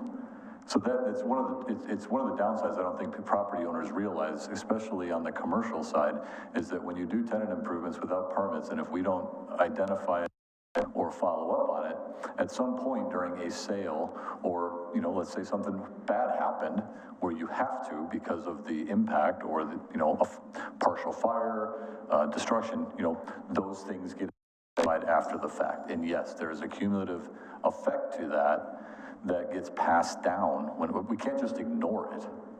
And I'd just like to add that the SDC, when these unpermitted tenant improvements happen, the SDC is not paid, right? And the whole idea of an SDC credit is that the SDCs were paid for that capacity or that increase. And so what we're doing is we're passing that payment on to the subsequent user because they did it lawfully, they paid it, and they did it in a contemporary time when it is expected that capacity improvements will be made, right? If we go back to 1945, SDCs were never paid in that situation either. And so the capacity increases, support changes in use were never collected. We don't have documentation from historic buildings. And that is completely separate and distinct from whether or not the city commission decides that historic buildings are worth subsidizing the SDC charge because the public benefit realized or the economic benefit realized by historic preservation and adaptive reuse. That is a separate question than the formula that the city has adopted here. And so I see this as two separate questions. There's the appeal question about whether or not the criteria necessary to give a credit have been satisfied, right? That's a kind of quasi-judicial question. Are the criteria satisfied? And I don't think anyone's disputing that except for maybe the basement issue that the property owner raised. That the calculation was wrong because of the basement. And I've read, what I'm through as I look at this is retail was applied, which would be the higher reduction. I thought when I talked to Josh about this, he told me that the basements were a wash. The basement areas were a wash. But the second issue is that I think that the appellant is advocating for is changing the policy because it makes good sense to subsidize preservation. And if that's where the commission wants to go, the place to do that would be to amend the code and to provide notice, a discussion on what the appropriate policy is and should be, what we should subsidize and what, and not through a essentially quasi-judicial appeal of an application of the standards as they exist today. Thank you. I was looking at picture, because I was trying to, in my mind, to remember what, I was thinking, it's just up the street from the Captain Fellows house, which was used as a restaurant for many years, and I think it's in residential occupancy right now and had been a restaurant. My recollection of this is that when I started working for the city in 1988, this was an antique store. That's what I remember being there when Rebecca said it was antiques, and I said yes, and I could almost think of the name of the person that lived there who ran the antique store, but I know it's through no fault of our own, but when people lease out their building or they get somebody to lease it, I'm sure listing agents don't say, oh, by the way, you're changing the use and you need to have SDCs, because that, you know, that just doesn't happen. I don't disagree with our city attorney that the way to get at this is to change the code, which I think does need to happen. I think that, as I asked the question earlier, somehow or another we have SDCs and we have other things that, in my mind, we have conflicting codes. So we are talking about a main street, a downtown, older building area where we would like people to come in and redevelop these because of all the reasons why we want redevelopment. You know, it's the same thing of going into, taking the old Hagen's and converting it to Winco. I know it's the same use, but we wanted that building to be occupied. We wanted it to be contributing back into the community, so grocery store to grocery store. It would have been really great, and it's woulda, shoulda, coulda, if we'd had our consultants take into account the unique structure of our community, and that's what I was trying to get at, is that I'm sure it was not taken into consideration that we have older buildings. I mean, we've got a 104-year-old building that exists downtown. We have other buildings that are equally that old. I know that the properties along 14th Street were occupied residentially at one time. I know that the Vicky's husband and her company went in and rehabilitated those 3 little houses along 14th Street. They are no longer empty. They are contributing back to the community. They've been used as an office use. They've been used for sorts of things over time, and matter of fact, a couple of antique stores in one of them. So I am not sure how we have column A and we have column B, and how we are putting those things together to try to promote the bigger goal of redevelopment and economic development. I will, and I've said this many times, that building got the Metro grant to do the exterior, is a building that I wish that I had been able to work with the owner to get it redeveloped when things were simpler. This particular building, I know we're not going to focus specifically on it, but it has many positive things going for it. It's the 100% corner at that intersection. It deserves to be redeveloped. I'm not sure how I am going to be able to reconcile this project tanking because of the ability to pay or not pay a very substantial SDC. And I don't know if these things can be bonded or they can be deferred, but we have people who have buildings who are doing these things on a limited income basis. They are, and I know that's not part of it, but you know, this is, get so much money, you then something to your building. This building's being rewritten now, which I know it's probably needed for 1 million years. So I'm trying to figure out how the goals we have of economic development, redevelopment, to all the areas of our city, and these fees, which don't take into account, you know, the year 2000, prior uses, how we work together to make sure that those things work for the benefit of Oregon City. That's what I'm having the struggle with. We don't want these buildings to be sitting around being empty. I mean, it doesn't contribute to the economic vitality of our community. I'm just not sure how to reconcile that at this point. Those are concerns. I do think we need to look at how we are going to facilitate investment in our community. And if we have buildings that are in excess of 75 to 100 years old, they deserve additional consideration that buildings that are new construction don't have. Shouldn't have, because they're brand new, and we know what, you know, what that involves and the impact, but these buildings have a particular story to tell. And again, I'm not asking staff to do all the historic research and do all the work that says, oh, it was this, this, and this. But there's gotta be some middle ground somewhere that we need to look at this. So that's all I'm gonna say for right now.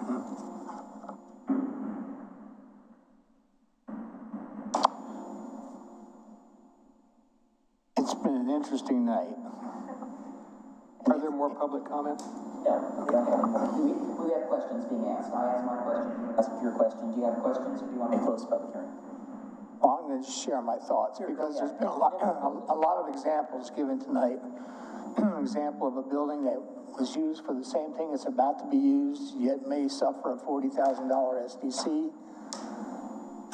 An example from Rebecca, and the fact that some of these buildings have never had SDCs paid is interesting. Does that invoke something else in the age of the building?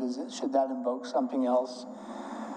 You know, Rebecca would say, her example was, this is a residential building, and I could bring in a family of 10 that would put more of a demand on resources than if I had a sole occupant office that would not. So, I mean, what is the function of SDCs? And is to recover, I think, costs, or to allow to provide for the services that will be needed. I feel, you know, there's a demand on services, and some of which are easier to measure than others, like the size of the water meter. And obviously, I don't argue with the methodology as far as it goes. I mean, obviously, a restaurant with a clientele of 100, 120 is going to place more of a demand on things than a sole proprietorship that has no customers that come into it. I do temper my thoughts with the need for economic development. And I think there are some valid criteria, like the need to increase existing capacity. So, and I do believe in the vibrancy of downtown, vibrancy of any, and I see other jurisdictions, you see these jurisdictions that give tax relief to encourage businesses there. So I think there's aspects of this that need to be revisited. You know, you throw in all these variables, never having paid SDCs, a change in business, a difference in the infrastructure needed. I mean, I still stand by the basic methodology is sound, but it only goes so far. And I do think we have an interest in establishing a vibrant economic community. And I think it's a subject of further discussion. I mean, there's been some great examples tonight. And, I mean, nobody benefits when a building stands vacant. So how we accomplish that, yet recognize the need to be reimbursed for essential services that we have, that's a balancing act I don't think we've yet struck. And I'll leave it at that.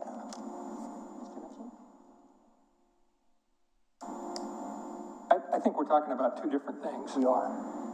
We're talking about SDC fees and the size of pipe that we need, believing that building doesn't care what the building looks like. New, old, whatever, it depends on the use. So it's difficult for me. I think we would end up with a nightmare if we tried to adjust SDC fees based on the age of the building. The second thing we're talking about is economic development / historic reuse, historic preservation, which is a worthy goal. I support it. I spent years on the downtown board trying to help make our downtown vibrant, and I understand that, but I think we need to go after that in a different way than SDC fees. I think countless hours have gone into setting our SDC fees and making sure that they're an accurate reflection of the impact of the use, whether it be in an old building or a new building or a reused building.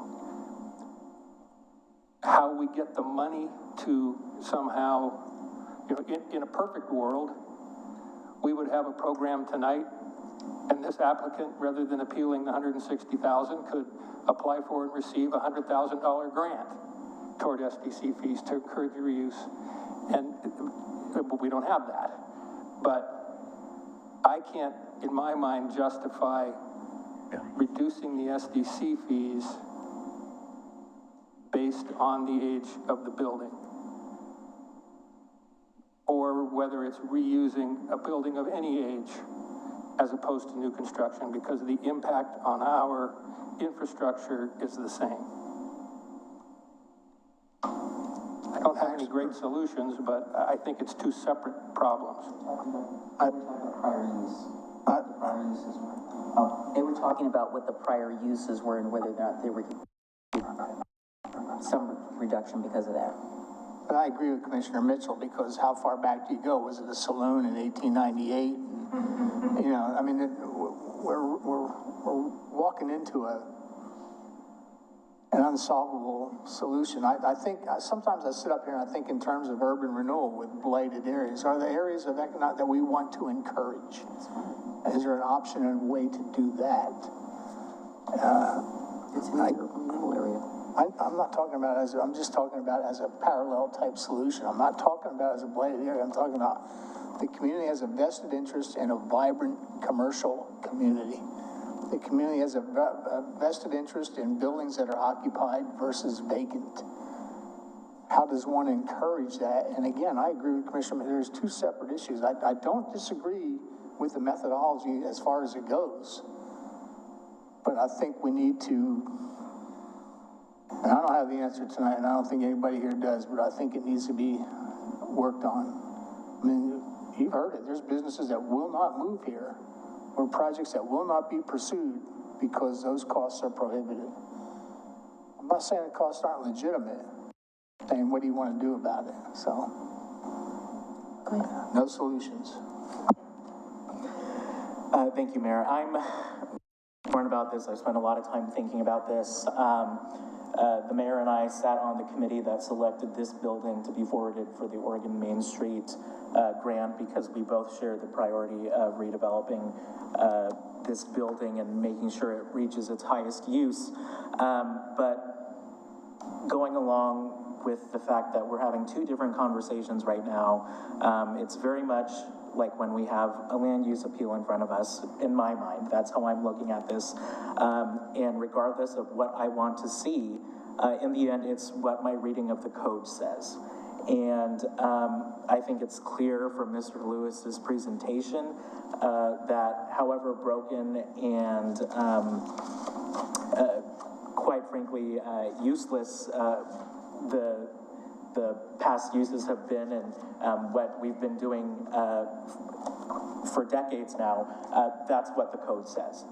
So what I would prefer to do is go through the legislative process and revise the code so that it's more friendly to redevelopment. This is something that is a big priority for me, but unfortunately, with the big loss in the urban renewal election, it does not seem to be a priority of our community.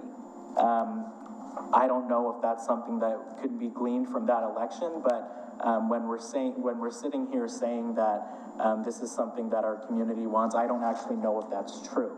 I want that building to be redeveloped. I want other buildings to be redeveloped, and going beyond commercial and retail and all of this, SDCs are one of the reasons, outrageous SDCs are one of the reasons why we have a housing shortage. So I understand, I agree that SDCs are hindering a lot of good developments, but at the same time, the venue to fix that is through the legislative path, not through this. Thank you. I don't disagree. However, there is an appeal process, and they felt they needed to take the opportunity to make their case to say, we disagree with the calculation.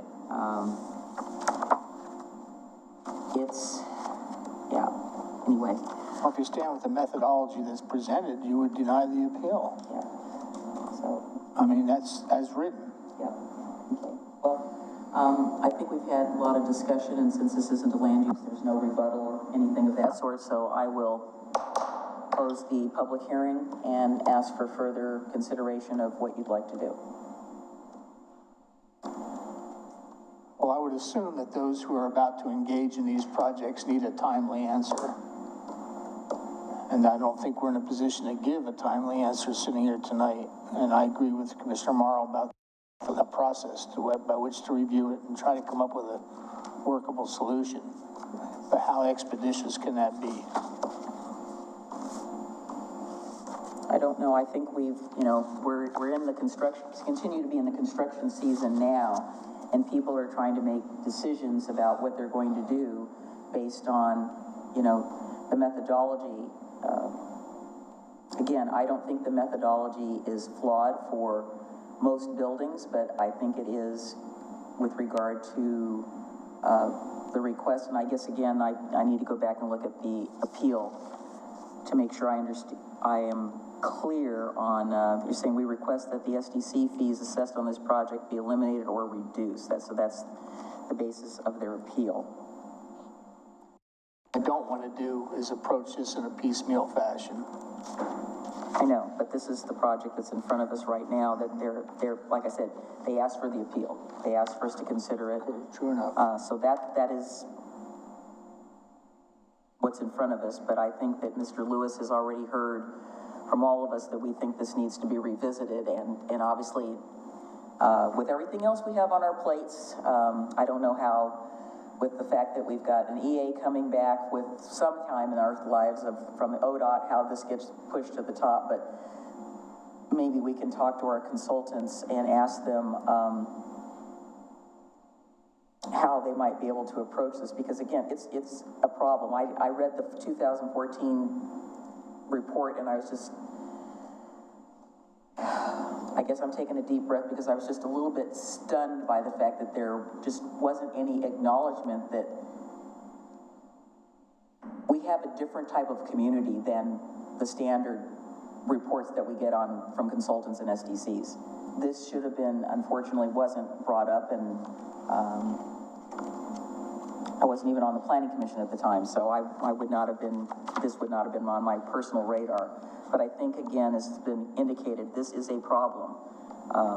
We just have too many older buildings that are sitting around that people can't do it. And if they're doing it on a budget, like most of us are, I know my 112-year-old house, I can't fix it all at once. I have to do it piecemeal because I don't have that type of money. And I think we have a lot of building owners who are in the same boat. So I would entertain a motion of where you want to go with this. I want to make one more comment. Please go right ahead. Sorry. We can't be the first historic community that's faced this problem. That's why I said to look at So, I mean, others. maybe we need to confer with others, whether they be back east or other historic.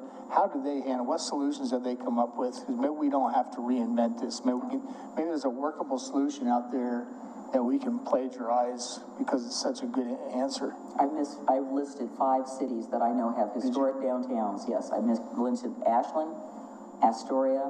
I mentioned Albany.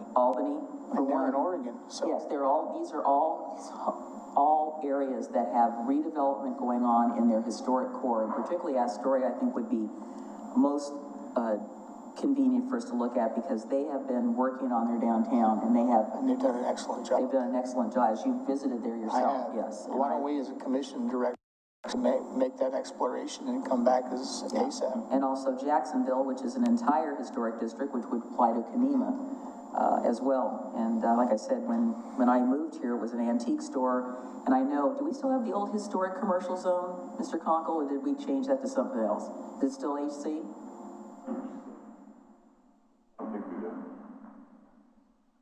I don't believe we do. Well, whatever it's zoned now, it's been commercial down there since we adopted the Historic Preservation Code for Kenema.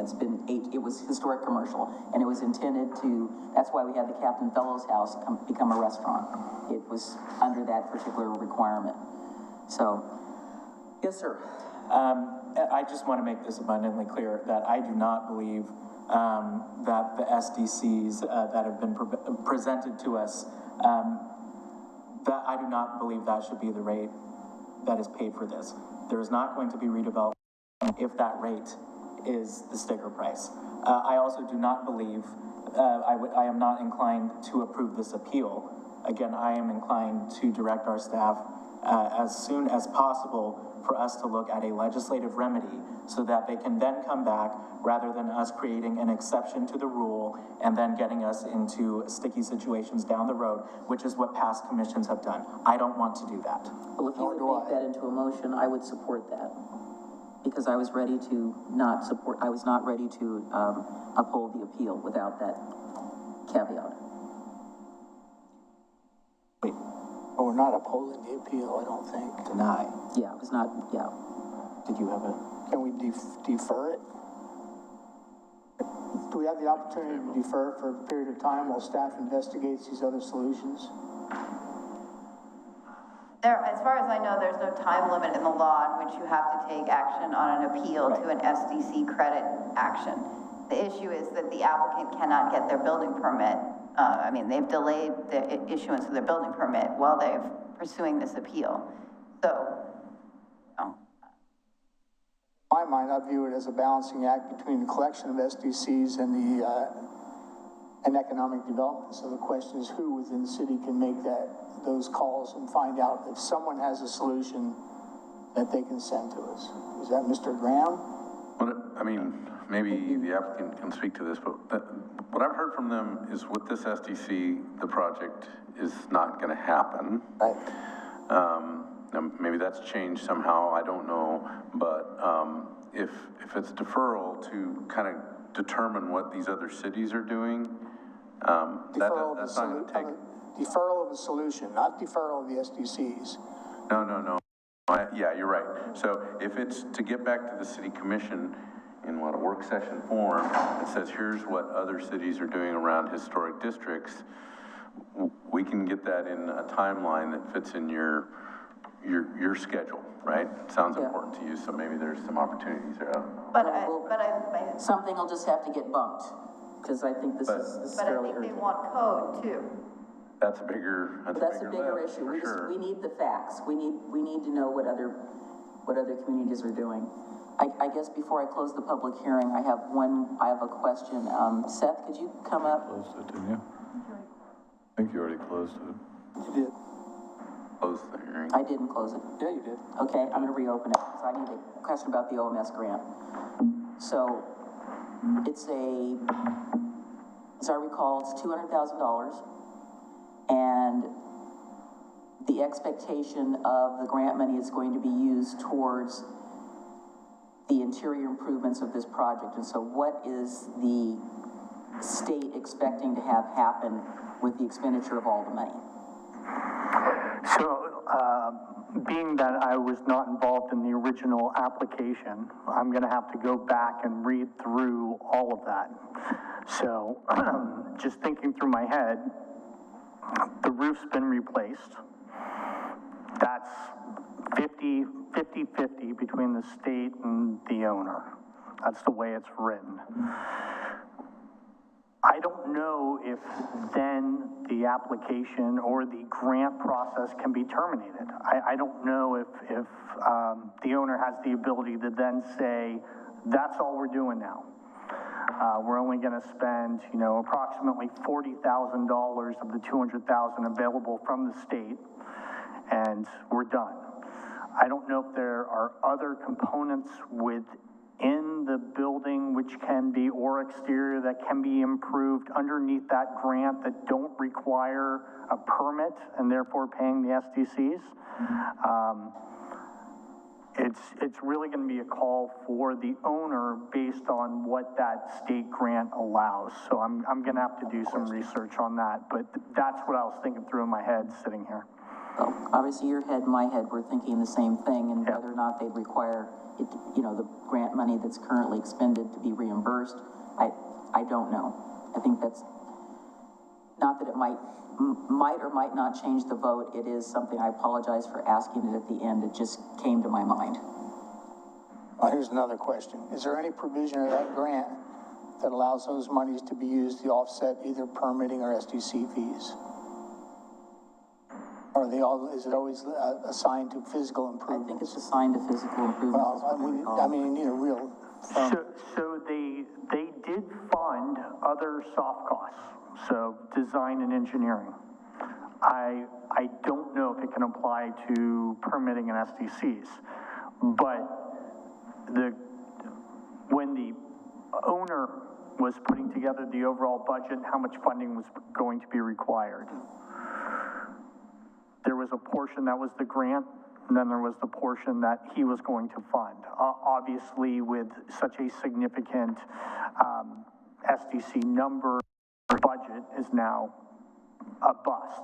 And so, again, I'm not going to speak for the property owner in regards to what he does now, but whether that grant funds pay for the SDCs or not, the overall amount required from the property owner has nonetheless increased. It would be of interest if any portion of that grant could be assigned to these other costs, whether it be soft costs, as you said, in form of. Yeah, all you're going to be doing is moving it from one line in the budget to the other, but the bottom line is still increased by the difference between what was anticipated for the SDCs and what the actual SDC number was. What it would do is possibly allow the applicant to begin construction, possibly putting off some of the other physical improvements, but at least getting the project underway. If he pays for the SDCs and later on there is a change made to how SDCs are applied on the older buildings, he's not going to have the ability to participate in that, right? So he could, I'd have to look at the duration of the grant. That was the other thing I was thinking about. I think it's through the end of next year. So 2024, sorry. It's either 2024 or 2025. And so I'll have to look at that. The property owner could choose to kick the can down the road in hopes that changes are made where the SDCs are improved, and thereby he can do the full work. I'm not the property owner. I'm coming in late to the game, so I'll catch up. Well, I'm trying to catch up too, and I'm pretty creative about things. So if it were allowed to be applied to the SDCs and we put in some provision that projects undertaken within one calendar year prior to the modification of this code were eligible for a refund, we solve two problems. That's just. But he's also rolling the dice that is going to occur at a future date. Well, you can't undertake the project with the assumption that it will. It would be nice if it does. If it doesn't, agreed. I can get my business up and going and generate some form of income and then make these progressive improvements. No, I hear you. And there's a bunch of different avenues, and how the grant is handled is going to educate us on how many of those make sense, and then ultimately it's the property owner's decision on how he wants to proceed. Can SDCs be deferred? SDCs can be deferred, but they're a rate higher than, I want to say it's 1% over prime, but something like that. I would highly recommend that we work within the realm of what the code says today. I don't want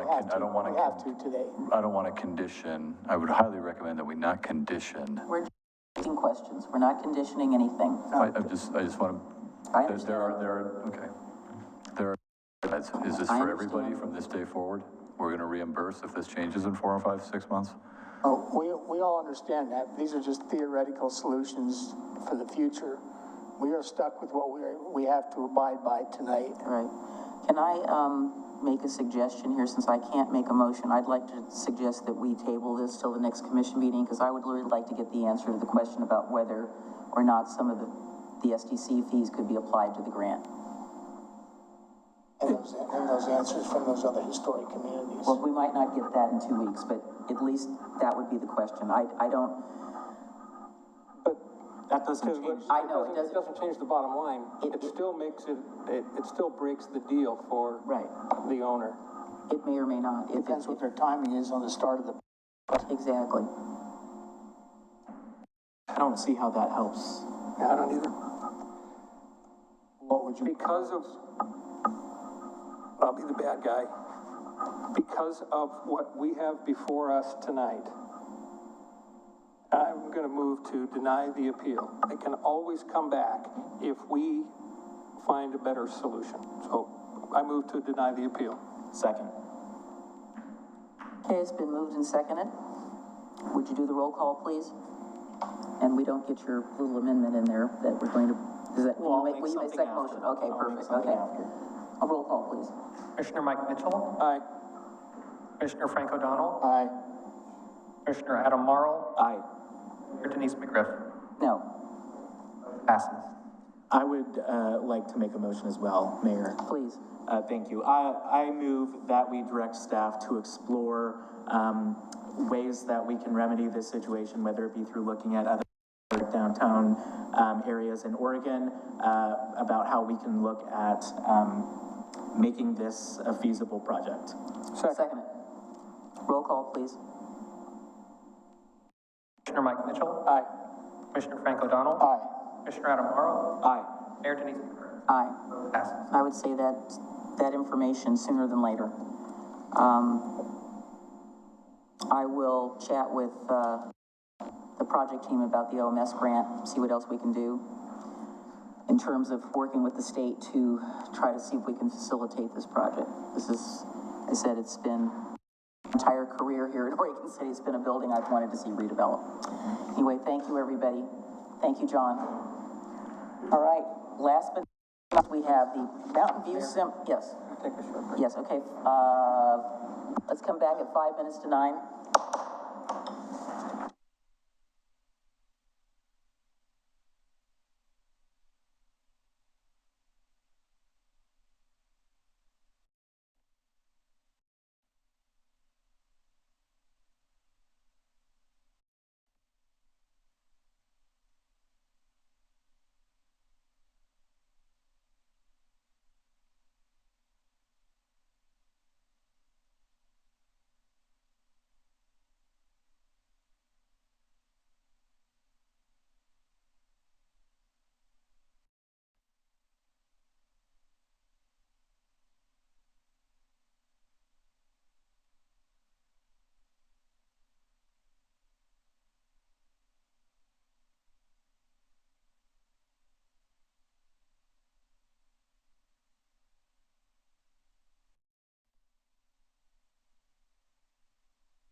Mountain View Cemetery restroom project update. Now, is this where we name the restroom after former chief band, or is that part of the thing here? Given the dollars we're going to experience tonight, I think he would be honored by it.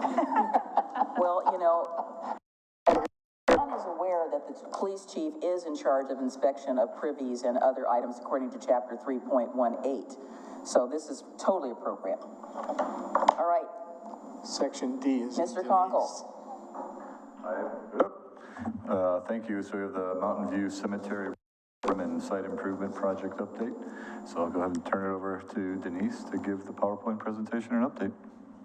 Evening, Mayor and Commissioners. Tonight, John Waverly won't be with us, as it says in the presentation. I'm here to kind of give you an update on the project. The project agenda, we'll go through the project overview. Thank you, Jacob. I've already forgotten that I'm supposed to forward the slides. The project schedule, project financials, which will be a hot topic, I'm sure, the photos, and then some time for you guys to ask questions or have a discussion. So the project was to demolition and remove 2 buildings on the site, which were the old shop and the existing restroom. And then the site improvements would be to replace the restroom building and improve the parking lot. The restroom building would not... Did you get the clicker so you can like point to those? Because I don't know if the public is totally aware, even though you got a blue dot there, they might not be able to see that. Well, the public can't see it. Oh, we're not transmitting still? So the circle is the old shop. Okay. If you, they're right there, that's the old shop. And that was our red tag building. And then just below that to the right, Jacob, or my right, is the old restroom, which was a restroom that was more years old and woefully older than that, I think. It's quite older. We just don't know the exact date on it. But it was not ADA compliant by any means. So we also were looking to improve the parking lot, knowing that we would be going into that for utilities, and it was in such disrepair at that point. The base layer was failing, and then it's alligatoring, so there was no place to make any good cuts and do repairs. So the unexpected conditions or the change orders, once we got into the utility connections, we found that the water line, the existing water line was leaking, where we were trying to cap it from taking it off of the old building in demolition. Every time we'd cap it, it would break and spring another leak. And these aren't small leaks when they're pressurized. So unfortunately, our plumber had to do that 3 times just to cap it so that we could get it closed off in the demolition portion. So we knew we were having some older line corrosion, and those will show pinholes or very small seeping leaks, but those, when you put pressure on them, will eventually start a major leak. So we knew that that corrosion was going to need to be repaired once we got into the lines.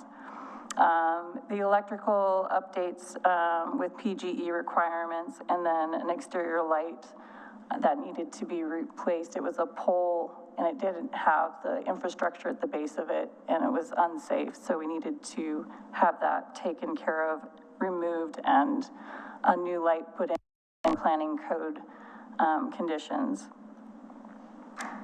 Replacing the existing frost-free hydrant, and so we had an existing hydrant, and the frost-free is one of those hydrant levered ones, and eventually when we started pulling the lines for the water, we found that that one did not have a backflow and also had a seepage leak.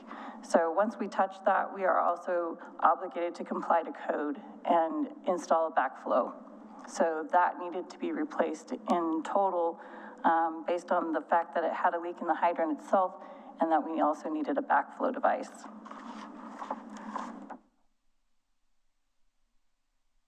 So the project schedule, just before I went out on leave, we contracted for architectural and engineering services for the site, which would be our land use through our planning department, and putting a type 2 application together and all the different pieces that we would need for that application, and then permitting. So that would be our drawings for the site itself, and making sure that the site drawings for construction and bidding were ready to go. In September, the restroom building was purchased, and February, we did the bid site work for the actual site construction. March was our land use type 2 review, and it was approved. The site work started literally days after our approval. And then mid-March, we had site work that initiated. So the contract work was awarded in March, and then it was also initiated in mid-March. Late April, the restroom contractor initiated the construction of that building. And so our site work contractor had to pull off from the demo. They finished the demo work.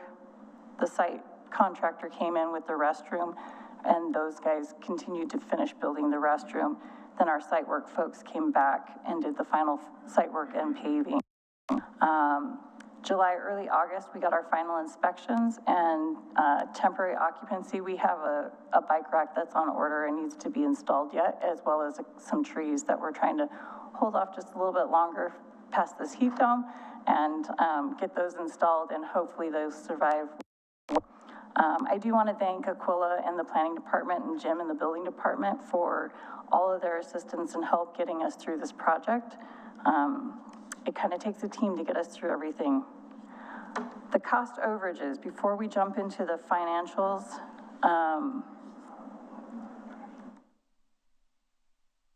sorry, Jacob, it's not going forward.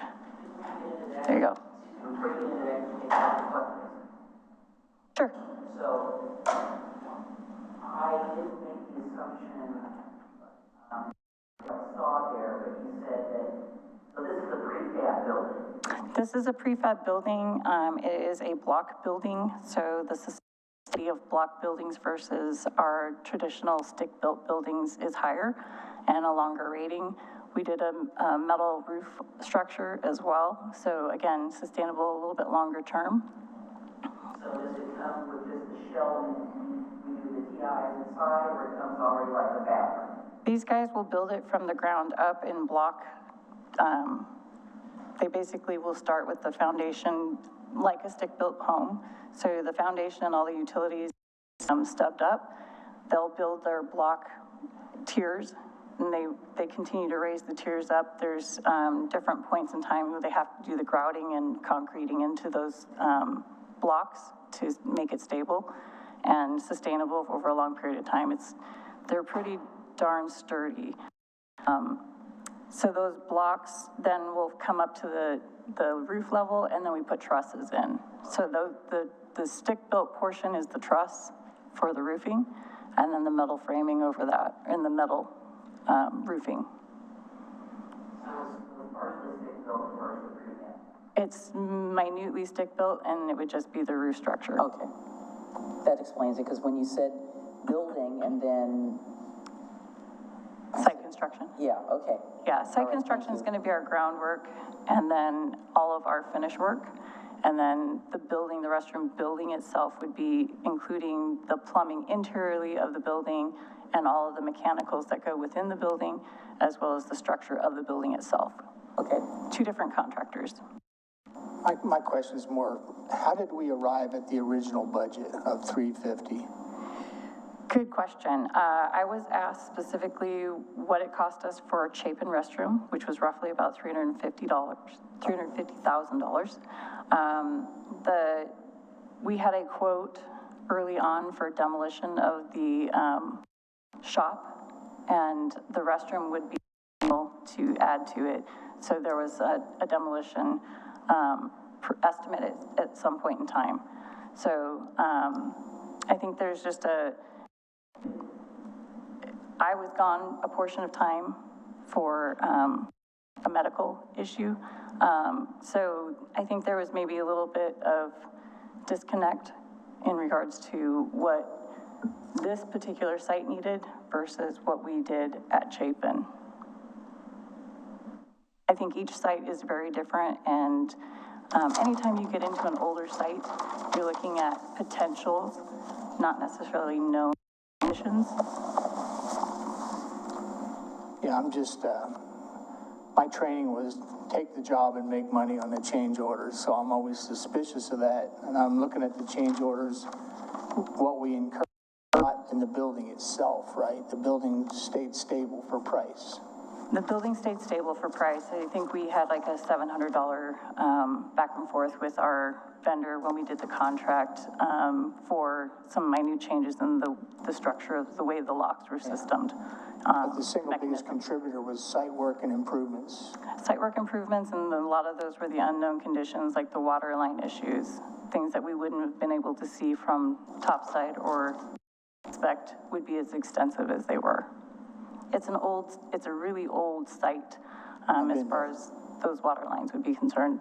They're just beyond their useful life. Okay.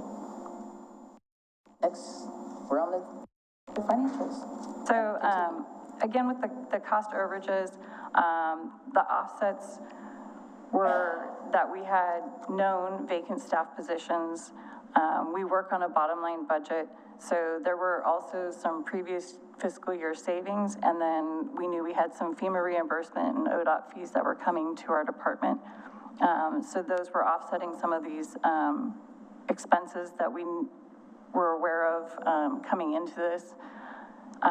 This was a commission priority, so we were wanting to make sure that we completed this project with a sustainable product.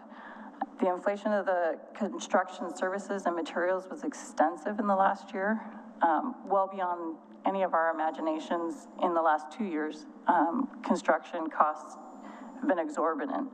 And then our unforeseen conditions are really related to its being an old site, old utilities, old construction practices. And again, like I was saying, if we open it up, if we touch it, and we know that it's needing to be fixed, we have to fix it compliant to current code. These numbers that I'm using are not the final numbers. They will be very close though, because we're in that July, August timeframe where their last little bit of coming and going, but most of those will be related to our actual contract. So we shouldn't see much fluctuation, a little bit, but not much. Do we build contingencies, one of the accounting's favorite terms, into original estimates? I would say typically if I'm from A to B on a project, yes. I'm sorry, what?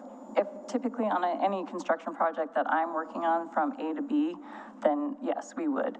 On this particular project, I wasn't on it the full time, so there are some that just inexperience would kind of not knowing the site, not knowing how old something is. So I promise not to shoot the messenger, remember? I appreciate that, I really do. So just the basic budget forecast in this is that we had an original budget. We were going over, we talked about the cost overages and how we were offsetting those. We did a budget adjustment, I think June 21st, 2023. And then just the costing, I don't need to read everything to you, but the general costing is your restroom building itself, the prep for the site itself, the ground site itself, which would be like your geotechnical, your site surveys, and then the groundwork itself would be the site construction. And we were seeing our unforeseen costs. We also had the architectural and engineer services. I'm not an expert in all of our planning codes or permitting and the drawings what we need to get through all of our stuff, but I am more than apt at getting us built. So we service those out to contract consultants to get those drawings and documents and get us through the planning process. The landscaping, that's a minimal cost. All of our staff are doing, so our park maintenance staff, our cemetery staff are doing the maintenance themselves. Because it is a public site and building, we did have to take porta potty costs and rental for that site to have an ADA compliant porta potty for the public for any of our services and such. The office itself does not have an ADA compliant restroom, so we need to make sure that that was available. From there, I'm going to show you some site projects. photos. This is the old building, the frontage, sorry, Jacob, on the far side there. The frontage building is the restroom. So where that red roof is, that's where that restroom is. It's more roof. And then just behind it is the old shop. And then the next picture is our demolition. We had to keep a portion of the building up because we were waiting on PGE to come do our energized cutoff. And then the next picture is how we were taking down some of our asphalt once the site demo was removed.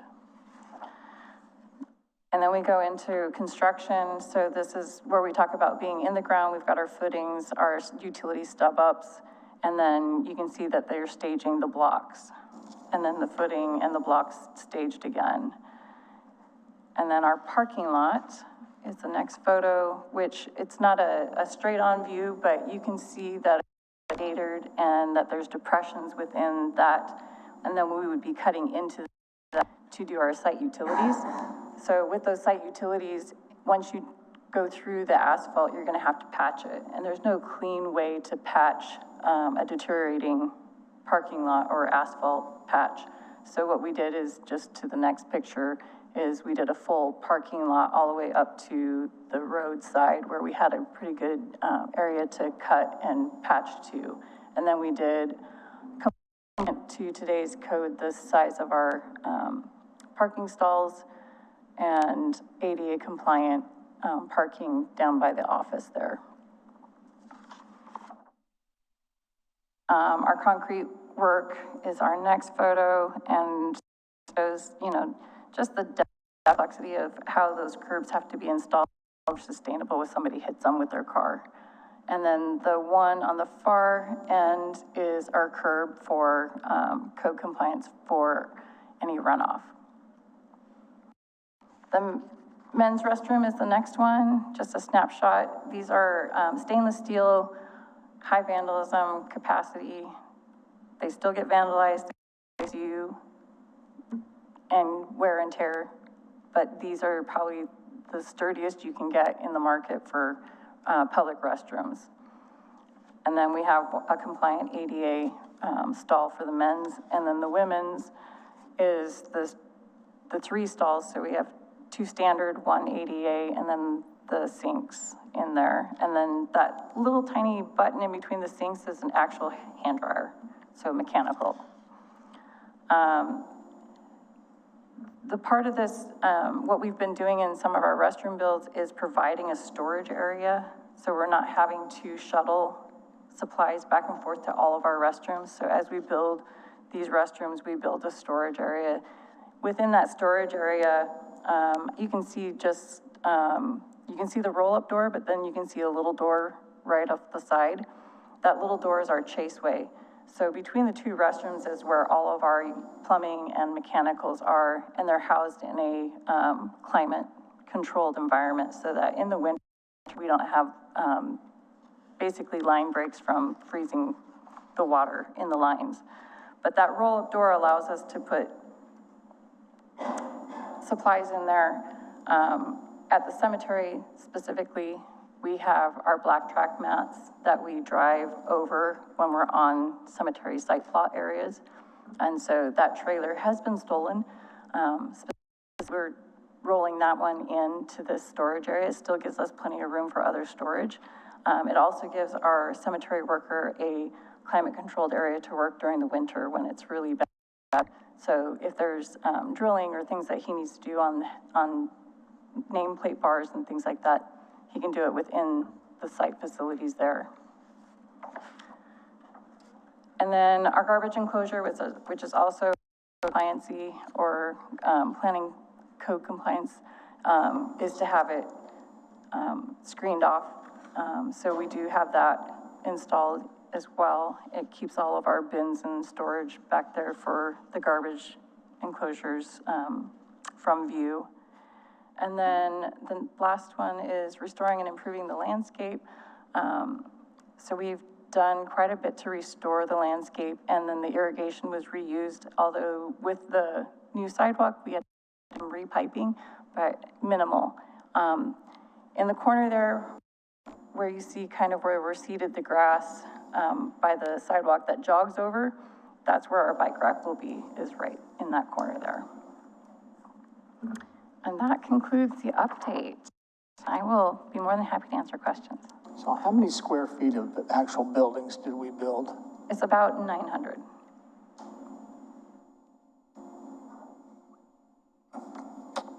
It's like $800 a square foot to build these. Understood.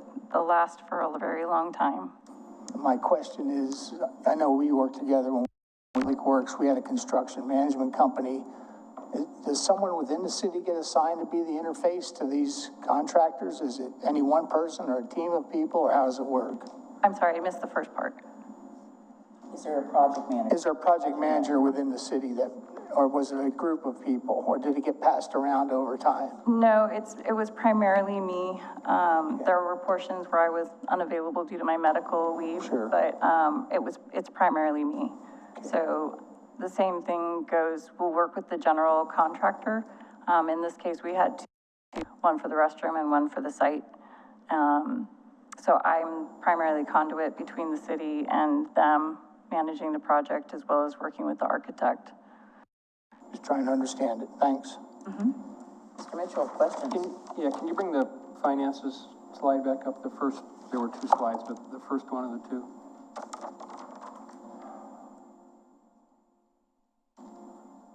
Okay, thanks. Top line talks about, it says $350,000 for the restroom building. And then 3 or 4 lines down, restroom building, $527,000. Correct.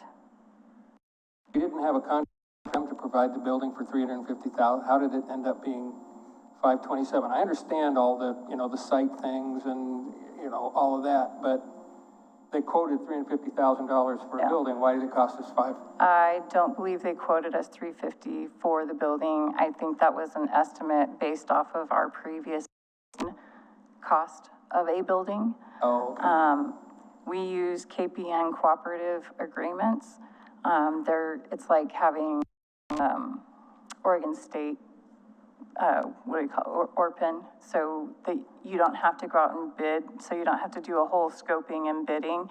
These are prepackaged products that are already vetted through these bidding processes. Okay, so that $350,000 was just an estimate. Yes. So when this came back to the commission, this is before my time, but when it came back in June of 2023, for the budget amendment? Yeah. Was the amount that was shown to the commission at that time anything reasonably close to the 749? I am not sure. Matt would. What I'm trying to get at is, I think the lesson we need to learn from this is we need to get the commission involved. When things go this sideways, what's the trigger to get the commission involved and start looking at other options, so that we're not caught by more than 100% above our original estimate with the final price. I just want to learn a lesson from this. No, I agree. I think that I've proven through our park builds that we can stay within or very close to our budget unless we have unforeseen conditions. And we're looking at $1.6 million projects. I think having experienced construction, staffing, managing from A to B would probably be in our best interest when we are doing projects of this nature. I think there's just a learning curve when you come into construction. If you're not savvy with construction, you're not, it's a complicated version of a realm that not very many people in the city deal with in terms of everyday construction type builds. So we've done a lot of construction builds in the last 3-4 years, and we've done them well. I would say this one had a hurdle and skipped a beat. So I agree.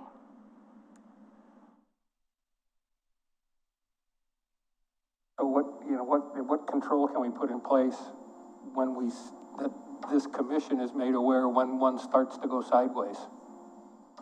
I think that there needs to be better conversations before they come to agendas for contracts, because we may pump the brakes. Once the restroom building was purchased, we were contractually obligated to have them on site and finished by a certain time. So the site construction crew had a very limited amount of time to do the demo, come in, do their work, get the building construction company in, get the building set. Otherwise, we have liquidated damages on our side. So yeah, I think just a better understanding of construction. Again, this one potentially hiccup because I was on a medical leave and I typically am the person that handles most of our construction. So I think having a project manager on this project would have exponentially increased our costs. So there are times when we use project managers and it's very beneficial to us for time, cost, value sense. This one just, I think, again, sometimes inexperience in construction and knowing the sites and knowing the pitfalls of a particular site. So I can't speak to everything. I wasn't here for all of it. So again, it's just, it is definitely a learning moment for our department. We need to expand some horizons and experiences. And I know that I have a limited time where I'm going to be here and doing this type of work, that we'll need to look at internally what we do and how we make a succession plan for when I'm not here doing this. So I think that, again, teachable moment. Let me ask you, Mr. Conkle, when we hire a construction management company like we have on these major projects, typically what percentage of total cost is that, or how do they charge? I'm not sure Do you how recall? they charge, if it's a percentage of the total. It's roughly 30%. How much? It can be roughly about 30%. 12? 30, 30%. 30, wow. It depends on the project. The bigger the project, you're closer to 30% you are. The smaller the project, if they're not having to utilize a lot of management time on their part, it'll be less. We're using one with West Good Neighbor because of the complexity of some of the agreement standards and getting contractors in. They have, they have the ability to hound more than we do sometimes. All right, it's for our own education. I've got nothing further. It is what it is. We take it as a learning moment. Thanks. Thank you very much. So I appreciate your time. Okay. Item number 9B, I think this is going to get pulled, and Commissioner Morrow, would you like to say something about that, please? Yeah, I have a few updates on this. So, as you'll recall, at our last work session, I talked about a joint tolling values document that we worked on at C4 Toll Strategy Subcommittee, which was approved, and it was sent to the C4 General Committee, where it was approved unanimously and has been dispersed to the jurisdictions across Clackamas County to get the various jurisdictional approval to put the logo on it, just so there's a shared understanding on how we approach this issue as a region. Part of the reason we've been able to be so coordinated thus far is because we have stayed together, but as we enter into this new phase of what is called a pause, but is not actually a pause,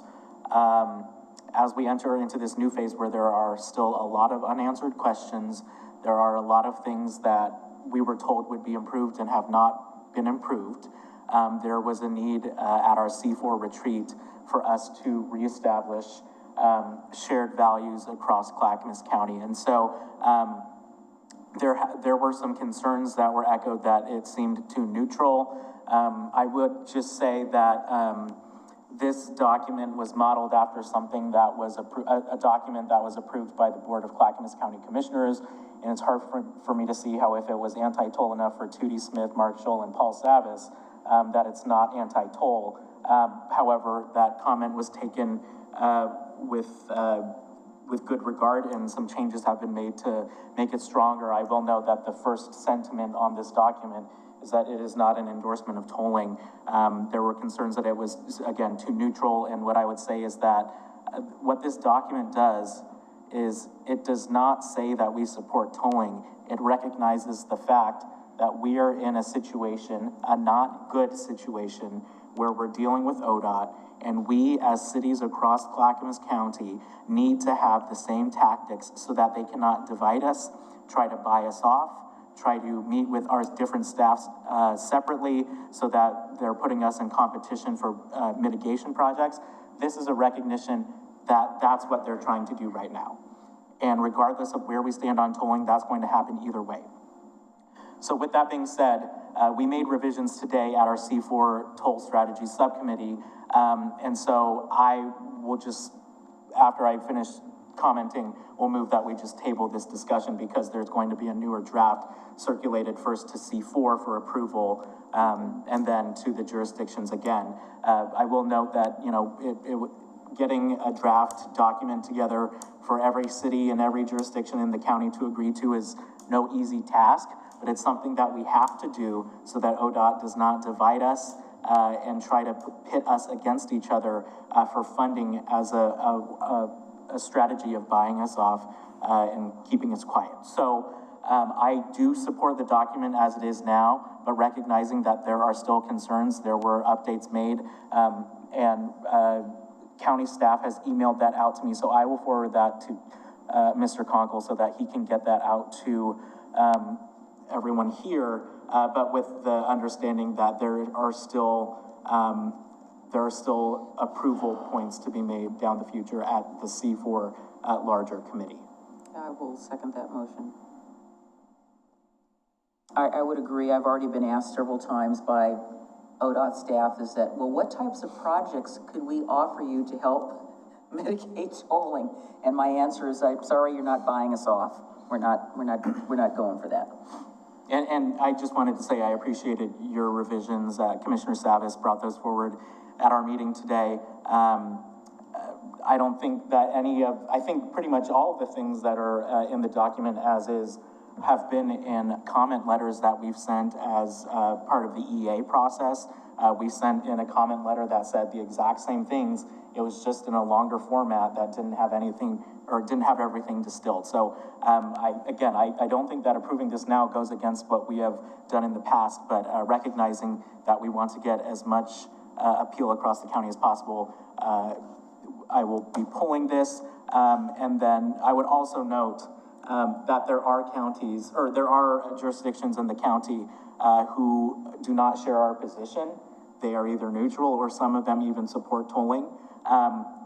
And so we also need to have a relationship with them. We also need to have a line of communication with them so that they understand our concerns as well. It's not just with ODOT that we're hoping to have better communication with. It's amongst ourselves so that we have a united front when it comes to the so-called local engagement that ODOT is saying they will pursue. Thank you. Well, as you know, I thought the lead first statement was too neutral. And I feel like sometimes the language of diplomacy is so vague that it doesn't send the clear message, and the clear message needs to be, we are opposed to this tolling measure. Now, I understood your explanation. I know that maybe other communities would not sign on to that message and work through that as best we can, but. Well, there were things in it like, you know, approve or approach or look into, you know, things, words like that. And I said, we're either going to look into having transit that supports our, you know, transportation system, or we're not. So I thought, yeah, I mean, so I don't want to get into detail, but well, yes. On that point, I will just say that this is not a policy document. Right. This is a values document. So regardless of the wording, which was changed to your suggestions, as I mentioned, it's not as though by approving this that it would change the likelihood of something happening. It reaffirms our shared values, again, as a region. Okay, we have a motion to table, so that ends the discussion. Let's have a roll call.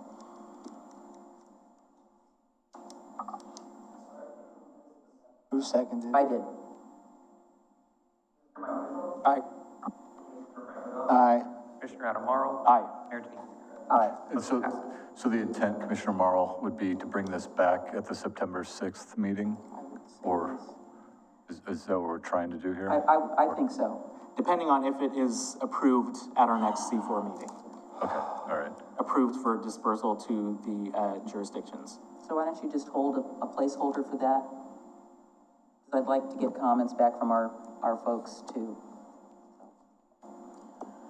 All right, moving on to communications. So city manager, you have some information for us that you asked us to take a look at regarding the job description and recruitment process update for the assistant city manager. And I have several comments for you after you finish. As do I.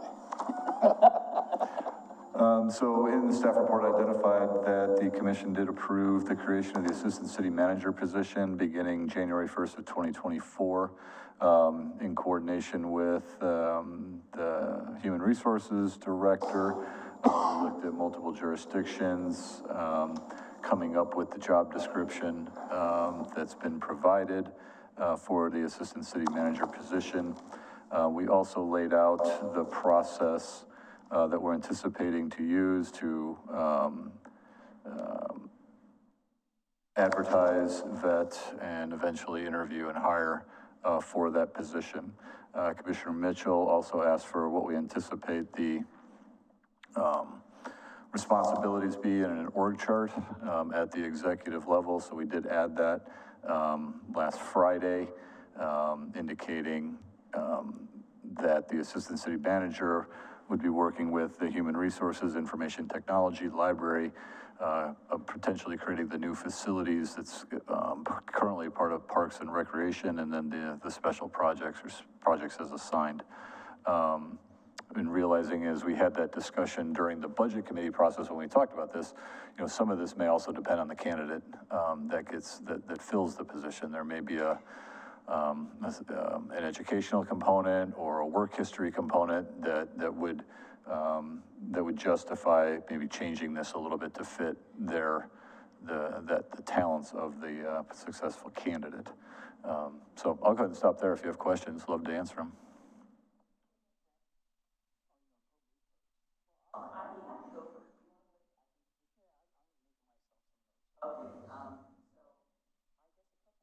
I wrote down is that about the job description and other things have apartments to sign. So is there any emphasis on this at all? One of the things I'm concerned about is that this person has some competency in HR things, because if they're going to be overseeing HR, they also need to be knowing something a little bit about DEI. And that was one of the things I saw in the, I don't know where this flyer is for we're hiring, but what disappointed me about it is that it's very pioneer-oriented.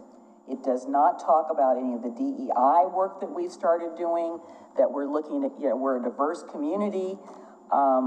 It doesn't mention any of that. And also, I would just say this is my nitpicky part. If you're gonna refer to Dr. McLaughlin, you refer to Dr. McLaughlin as Dr. McLaughlin. He was not John McLaughlin, it's Dr. McLaughlin. So it's a pet peeve of mine. The paragraph that says here, Oregon City boasts 3 well-known landmarks. I would not phrase it that way. I would say we have many well-known sites. I would not call the end of the Oregon Trail a landmark. It's not a designated landmark that has a specific meaning to those of us in the preservation field. I would say we have many known sites, including Willamette Falls Municipal Elevator. Capitalize it. It's on the National Register. And I would talk about the McLaughlin Promenade. I know the end of the Oregon Trail. I don't know about that. I'm concerned I'm trying to say this in a politically correct way, but it's very settler-oriented. And I would think that we need to be saying a little something in here that, about our diversity, that we've initiated a diversity and inclusion process. We're a diverse community. We, how do I want to say this? I'm sorry, it's hard to say this and keep it on the up and up. So something about, historic Oregon City was occupied by tribes. again, it's a little too pioneers. I would not want this to go out this way. It's very pioneer-centric, and that's not who we are as a community anymore. We're still that, but we're many other things now. And I would assume that somewhere in here, talk about the position, what the city has to offer. We have a series of goals. Not mentioned anywhere about that. I do like the economic development connection that you talk about, but we've gone beyond some of the typical rhetoric that you normally see in these things. And I'd like this to have a little bit more pizzazz and reflect kind of who we are and where we're going now. So I hope I was clear enough about what I was talking about.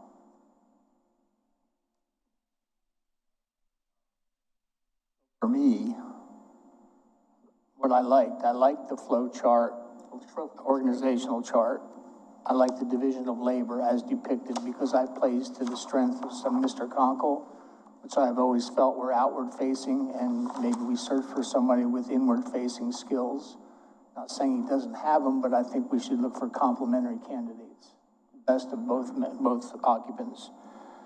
I look at the selection process and I just feel that the team of four, as drawn, says city manager and staff, and I honestly feel that a city commissioner should be part of that process, because in the end, this relationship between the city manager, assistant city manager, and commission is, I think it needs to, in fact, when I get to the flow chart again, or the organizational chart, I've drawn a few of those, and I look at what the value of a dotted line was, and I do feel, I strongly feel that rather than the city manager and the staff, I think there needs to be at least one commissioner on there evaluating. In the beginning part of the process, you think? Is that what you're suggesting? At some point in the process, but maybe beginning is the best place, because we did that when we interviewed for the judge, and that there's a person that reports directly to us. Now, you can make the argument that this assistant does not report, but he will on occasion. He or she. I'm old school. I always use the male pronoun for everyone. Not to offend anyone, which is way too easy these days. So when I look at organizational charts, you can use a dotted line when a post holder receives work assignments from or submits completed work to a manager other than their direct line manager, and that will happen on occasion. And I also look at it where a dotted line, an employee has a solid line manager, which would be the city manager. But in addition to a solid line manager, the employee also indirectly reports to a secondary manager, which I don't know if we would call it ourselves secondary, but there will be events when it will be a direct communication between us and the assistant. So when I look at the organizational chart, the only addition I would make, and you may agree or disagree, I would run a dotted line from city commissioner to assistant city manager. That's secondary to the city manager's responsibilities.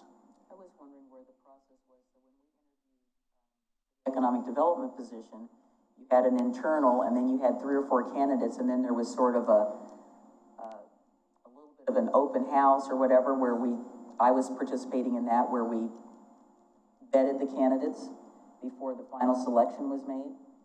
And I think that needs to be in here as well, because I know myself, and I think Commissioner Smith was there. There might have been 2 or 3 city commissioners sitting in on that panel. It wasn't a panel, it was sort of an open house. We were sitting around and they did their thing. Yeah, I always viewed that as a courtesy from the city manager to the commission, but I honestly feel, I like what we did in the selection of the municipal judge, because we were there and we had valuable input on someone that's going to serve us. And that is such a key position, second only to the city manager himself. And many times we'll be acting in the absence of the city manager. So that's my input, agree or disagree, but that's how I feel about it. Again, I do like the division of labor. It plays to the strengths.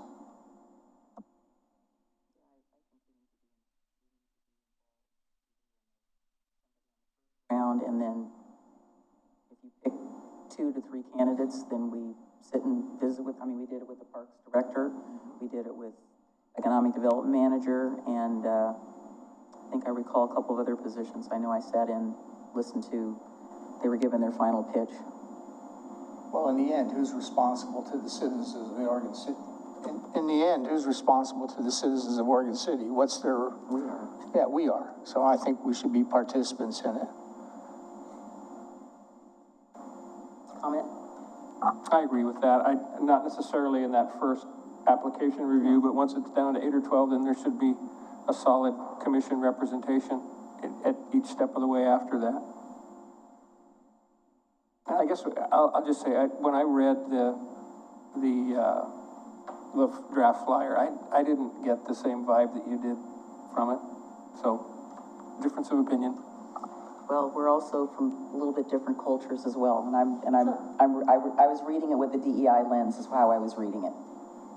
Thinking, if this was going out, how would I feel about it? And, you know, I'm as steeped in the history of this community as Commissioner Smith is.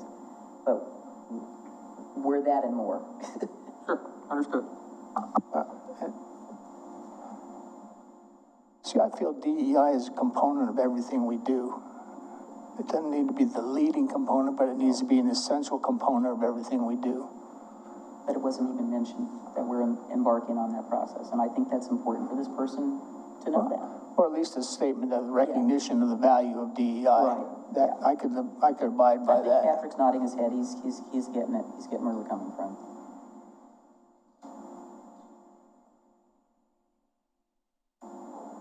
Yeah. What do you need from us? Because I don't want anybody walking out here unclear of direction. So, How would you like us to proceed? I guess I'm gonna, you know, the way the charter is set up, the judge and I work for you. Okay. I am uncomfortable creating a dashed line that somehow implies that the assistant city manager reports to the commission. They will report to the commission when I am either not here, and they've been assigned to that position. There is a chain of command for a reason. I'm sorry? Get where the dash line was going. I didn't understand that. So you please, thank you for explaining it. I'm not supporting it or supporting it or not supporting it. I thought your chart was fine. I think we walk this line, right? I'd like to think that I make the directors available readily. I don't disagree that there is going to be communication from the assistant city manager, depending on what the position, what the project is, what the information is, what the availability of somebody is, with the commissioners. You know, I think I've been pretty open about that.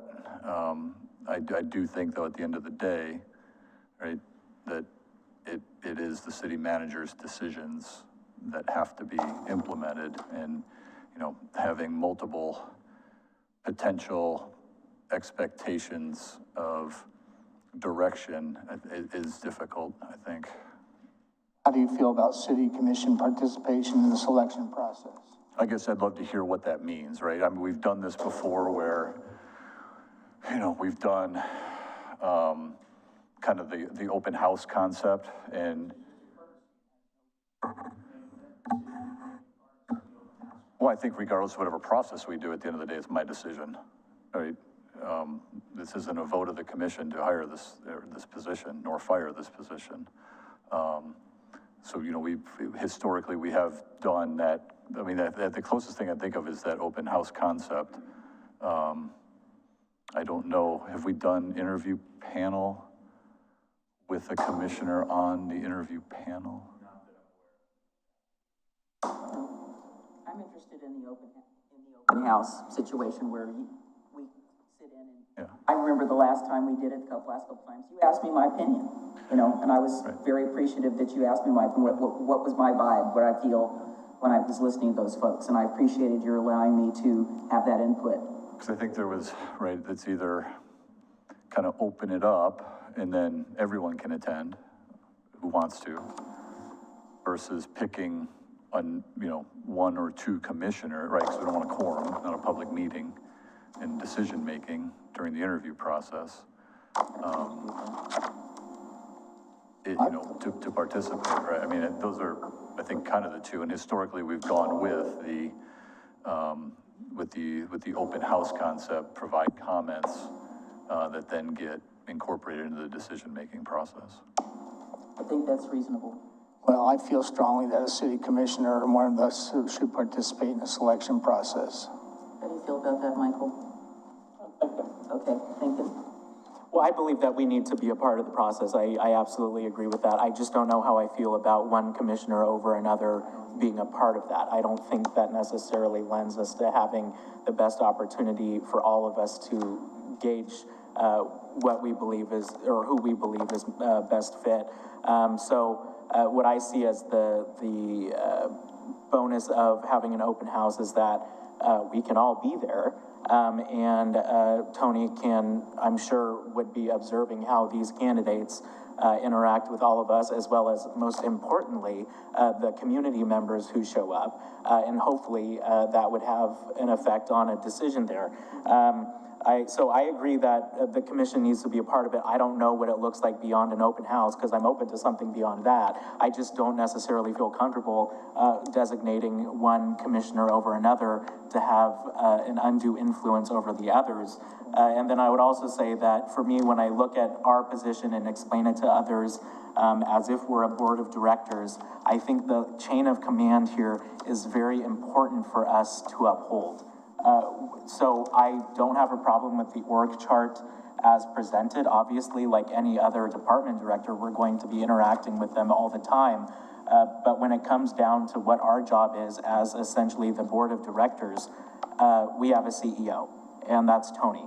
And I would also just say a point that was already made is that I'm not comfortable going out for a charter amendment, which would possibly be required for us to make it so that the assistant city manager reports to us, because that's not what the city charter says. Yeah. Well, the only thing I would say in answer to that, it doesn't have to be any one commissioner. The interview process is multi-stage. At any given time, you could send 2 commissioners to sit in at that stage of it. So obviously you have the initial selection, application review, first round interviews, and final round interviews. You could send a different team of 2 every time. And then you could have the session where you talked about what your thoughts were. Then that would be balanced. What did you see? What did I see? I mean, Yeah, I'm fine with the open house. Michael, back to you. A question first. On the first round interviews, external partner, what are you referring to there? On the final round? First round interviews, early November. Panel will consist of city manager, staff, and an external partner. sentence number 2 in the first round interviews early November. Oh, gotcha.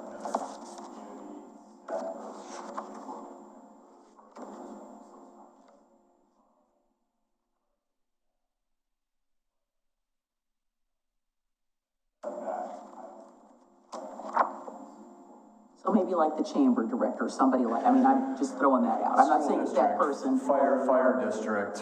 Or another city manager. Yeah, exactly, yeah. Somewhere else. When we did the library, we brought in another library director. Yeah. See, what I don't want is tunnel vision, that we have an existing culture, and maybe it would be good to diversify that culture. I agree. So, I mean, if the selection people are all the same, this is our culture, and boy, that person, well, you know, maybe somebody else from the outside brings another perspective. Well, in my city, this has been our experience. And that's... Whatever, yeah, but I think I want to expand the gene pool, if you want to put it that way. Just see what else we can find. Okay, I'm back to you. Back to me? Yes. Oh. You're just my favorite tonight.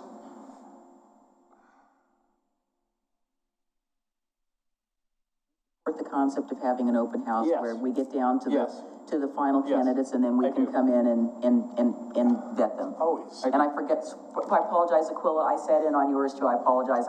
It was in my mind of all the recent ones that I participated in. The question is that to the exclusion of city commission participation at multiple stages of the process? I'm satisfied with being at that stage. I've heard you. Yeah. And I think I am too. Okay. The more I think about it. It's our role is different than administration of the city. And we're looking for an administrative person and not a policy person.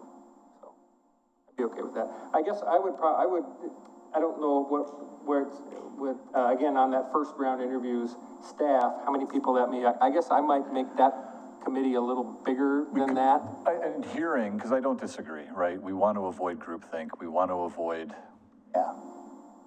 the unintended bias of the known, right? Or the comfortable, right? So I don't have I agree, right? We could expand in that first round. The panel will consist of managers, staff, and external partners. And we can expand that to be more inclusive of, you know, whether it's a city manager that we could come do this, maybe one of our partners at, South Fork or the fire district, you know, bringing in that expertise from another organization that has those higher level administrative and responsibilities to that process. I 100% agree with that. In that case, I would ask to include an external partner at every stage of the application. Well, the first stage, I mean, we can do it. Sorting through the application, see who's qualified and who's not. I mean, the rubber really meets the road. It feels like the rubber really meets the road in that first round interview. You know, I'd hate to, you know, sometimes we get a lot of applications that seem like they've been submitted to meet a requirement to submit an application, right? Or they're computer generated because they fit a search function and they're not necessarily, I mean, I'd hate to take somebody's time to do that first round, because really it's looking at minimum qualifications. You know, did they answer all the questions? Know how to fill out an application. You know, I've never, you know, I'm an entry-level employee and I really want to be a city manager someday, so I'm applying as an assistant city manager from my town of 1,200 people, right? I mean, those are probably going to get weeded out down to a number, right? Around 12. I mean, that would be our goal. Final round. Yep. You state an internal panel interview and external partners interview. So we would probably add there an open house component in that part right there. Is the internal panel interview all current city employees? That would be the internal component, and then we would do an external one where we're looking at, historically we've had the chamber, DOCA, we've talked about like a CIC member, the school district. Yeah, that's where we've tried to pull in other organizations. And then we have a staff there to kind of help facilitate and hear the conversations and be able to pass that along. Are we talking, when we talk about employees, we're talking about represented and non-represented? We would probably be looking at, yes. Okay, yeah. Perfect, I'm good. I mean, I would like to suggest, in addition to an open house, which is the way that I would prefer to go for the main opportunity, would it be possible for two commissioners, and then maybe one other commissioner plus the city manager to, at the final round stage, have just a meet and greet to avoid the quorum issue. And again, for the city manager to have an opportunity to see how this candidate, or how these final candidates interact with us as electeds. I think if we, putting on my, I'm going to be Carrie Richter for 5 seconds. I think if we announce the fact that we're going to be at a meeting where we're talking to candidates, we're not going to have a quorum problem, because we're not going to be talking city business, or we're going to be making decisions. So I don't see that there's an issue of splitting us up. If we all can be there, we should be there.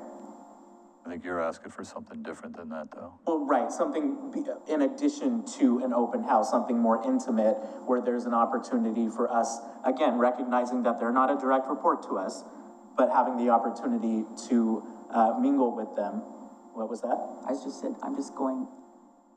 What stage would you want to do that? I think around the final round of interviews as a part for Tony to see how these candidates interact with the electeds, who, again, recognizing they are not our direct report, but a big part of their job is interacting with us, and that should be a component of what this becomes. I'm just throwing that out there as an opportunity to, because I agree with Commissioner O'Donnell's concerns. I just, again, want to uphold the chain of command here that's been established by the charter.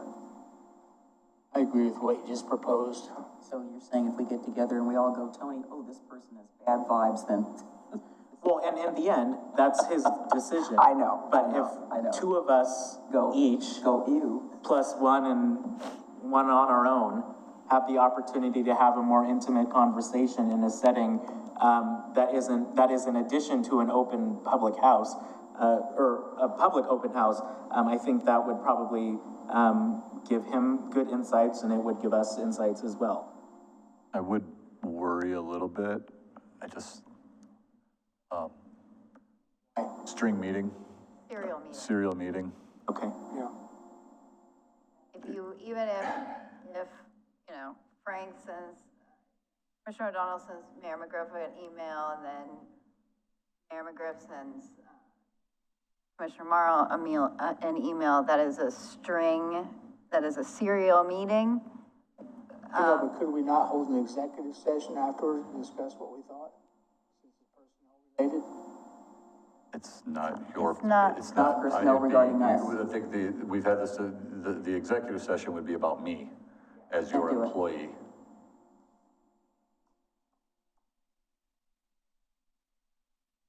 I think he's going to ask our opinion after we have the open house.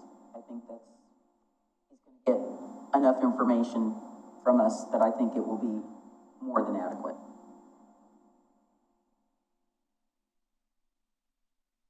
In the end, he stands accountable for the quality of his hires, so that's it, there it is. I know, I was trying to think of a way to get to what you wanted to without causing undue problems for ourselves. Well, that's why I proposed 2 commissioners at different stages of the meetings. Yeah. Understand, we may be there as observers. But I understand, if we're in the same place, to me, that's a meeting, especially if it's in a selection process. I asked questions during our open house. They asked, were there any questions? And we were able to ask questions.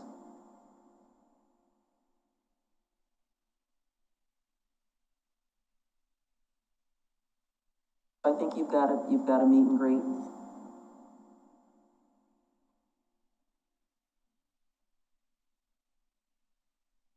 I'm sorry, yeah, I mean, we've agreed to the public meeting. I think there's, I'm just looking for direction on this 221.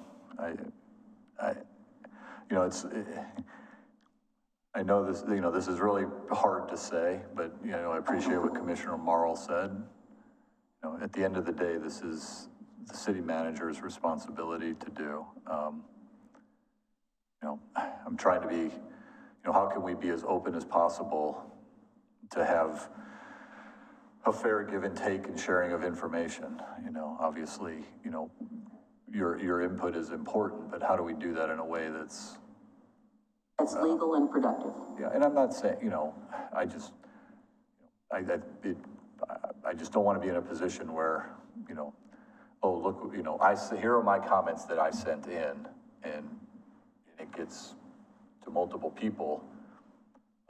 We are in a situation then where, especially in a hiring, decision-making area where, that is a public meeting communication. I don't understand where we're getting we send in comments and that they get sent out to Well, it's my, right, because if 2 people meet. I'm not supportive of that. Okay. Me personally, I don't want to do that, so there's not going to be, any comments I would have, I'd be sending, you'd ask me and I'd send them directly to you. It's not going to anybody else. I was just throwing out a suggestion. He's not comfortable with it, and we want to be open and transparent, but we also don't want to bog down the process. As much as the charter is our guiding document, we all swore to uphold it. We do, as you stated, we have a chain of command. We're gonna get more than enough say in this, I assure you. Well, I guess the question would be, historically when we've done kind of the public meet and greet component of it, right? I think last time we had, you know, a brief presentation, and then we kind of broke up the candidates into separate tables and kind of did a dance around and have those opportunity to sit and talk, right? You know, I would imagine we could do something similar to that, but is there something more in that setting? You know, more time to mingle at the end, to walk around, and have one-on-one conversations rather than a table-by-table setting. You know, not have the presentation component. I'm not sure what's helpful, what's not. You know, I mean, to me, watching somebody present on a topic in public speak is worth seeing. I agree. You know, having that time then to sit, and if you want to go talk to somebody, you have that ability to go up to that applicant and talk to them and ask them whatever questions you want and provide that feedback based on their answers. That's what I would envision as part of that process. And I feel like I need to say, just regarding those open house, open-ended public meetings, make me as an HR person a little more really uncomfortable, because there ends up being a lot of situations and conversations and statements or questions that could be outside of the scope of this job. It could be, you know, information could be shared or referenced that is unrelated to the decision he has to make, and it just can really, it makes me nervous as an HR professional in those open-ended, open house situations. Usually we're more focused on trying to make sure our panel of interviewees are trained, knowledgeable about our employment laws, and I guess that was just one thing I've always shared with him, of how those are difficult, and they have gone fine. They kind of open ourselves up to potential issues and missteps in a recruitment and selection process. So I just feel like I need to say that. I mean, the other Well, thing, I am sorry to make you feel uncomfortable. I was just throwing that out because I take Commissioner O'Donnell's comment to heart, that I think we need to be involved in this process. Again, recognizing the chain of command here, as I stated, where I disagreed with I agree with what the org chart is now and disagreed with what Commissioner O'Donnell said earlier.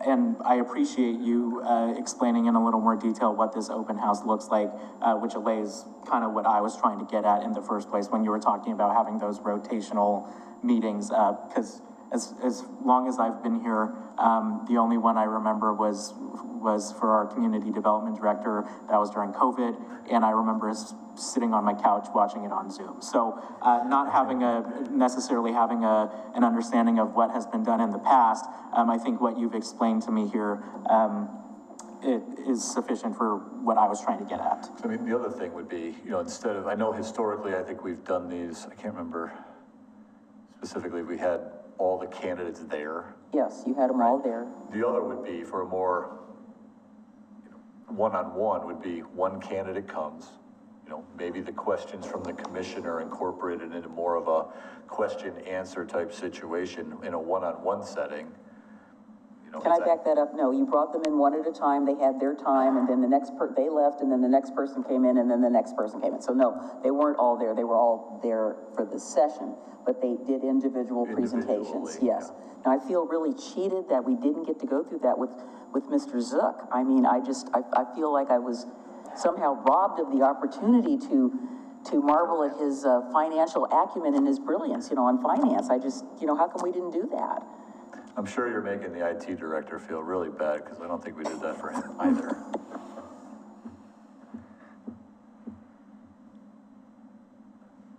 Are you clear as mud now? We're having the open house, we're doing a round table. We don't totally have a consensus, but that's where we're going, so. Well, how does the round table, because now I'm confused again, because That's part of the open house, where they come in one at a time, they do their presentation, then they get to chat with us.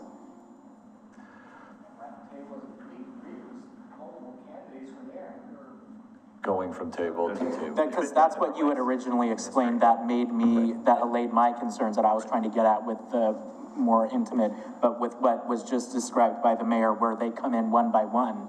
I don't understand how that works with rotating between tables and. Right, I mean, we would do it differently. I mean, the intention would be some type of a presentation or question, and then an opportunity in a more informal setting to work the room.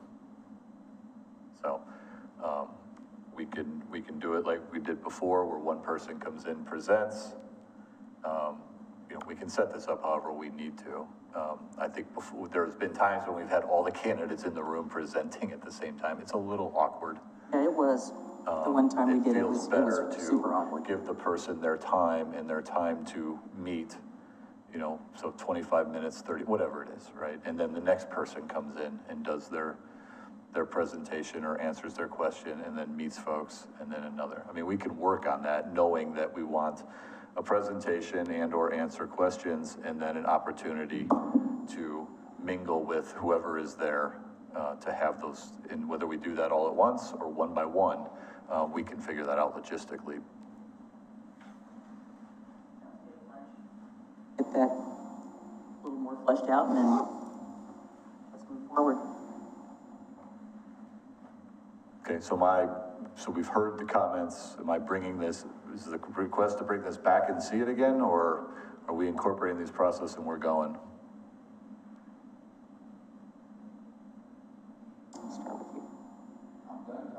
Okay, all right, Mike? I'm done. Okay, Okay, you're done? Okay, you're, all right, thank you. okay, thank you. Any communications from the commission? Michael? Mr. O'Donnell? No. Okay, I just have one. I wanted to go on the record publicly to thank John Lewis for helping me get some signs on the bridge that say in words, no left turn, instead of just the symbol. They are there. I spoke with the Region 1 director back, a year ago in January, and said this is a continuing problem, and the last time I spoke with Mr. Weinsheimer, I almost got hit by somebody doing that illegal left, so that really got me irritated and agitated about it.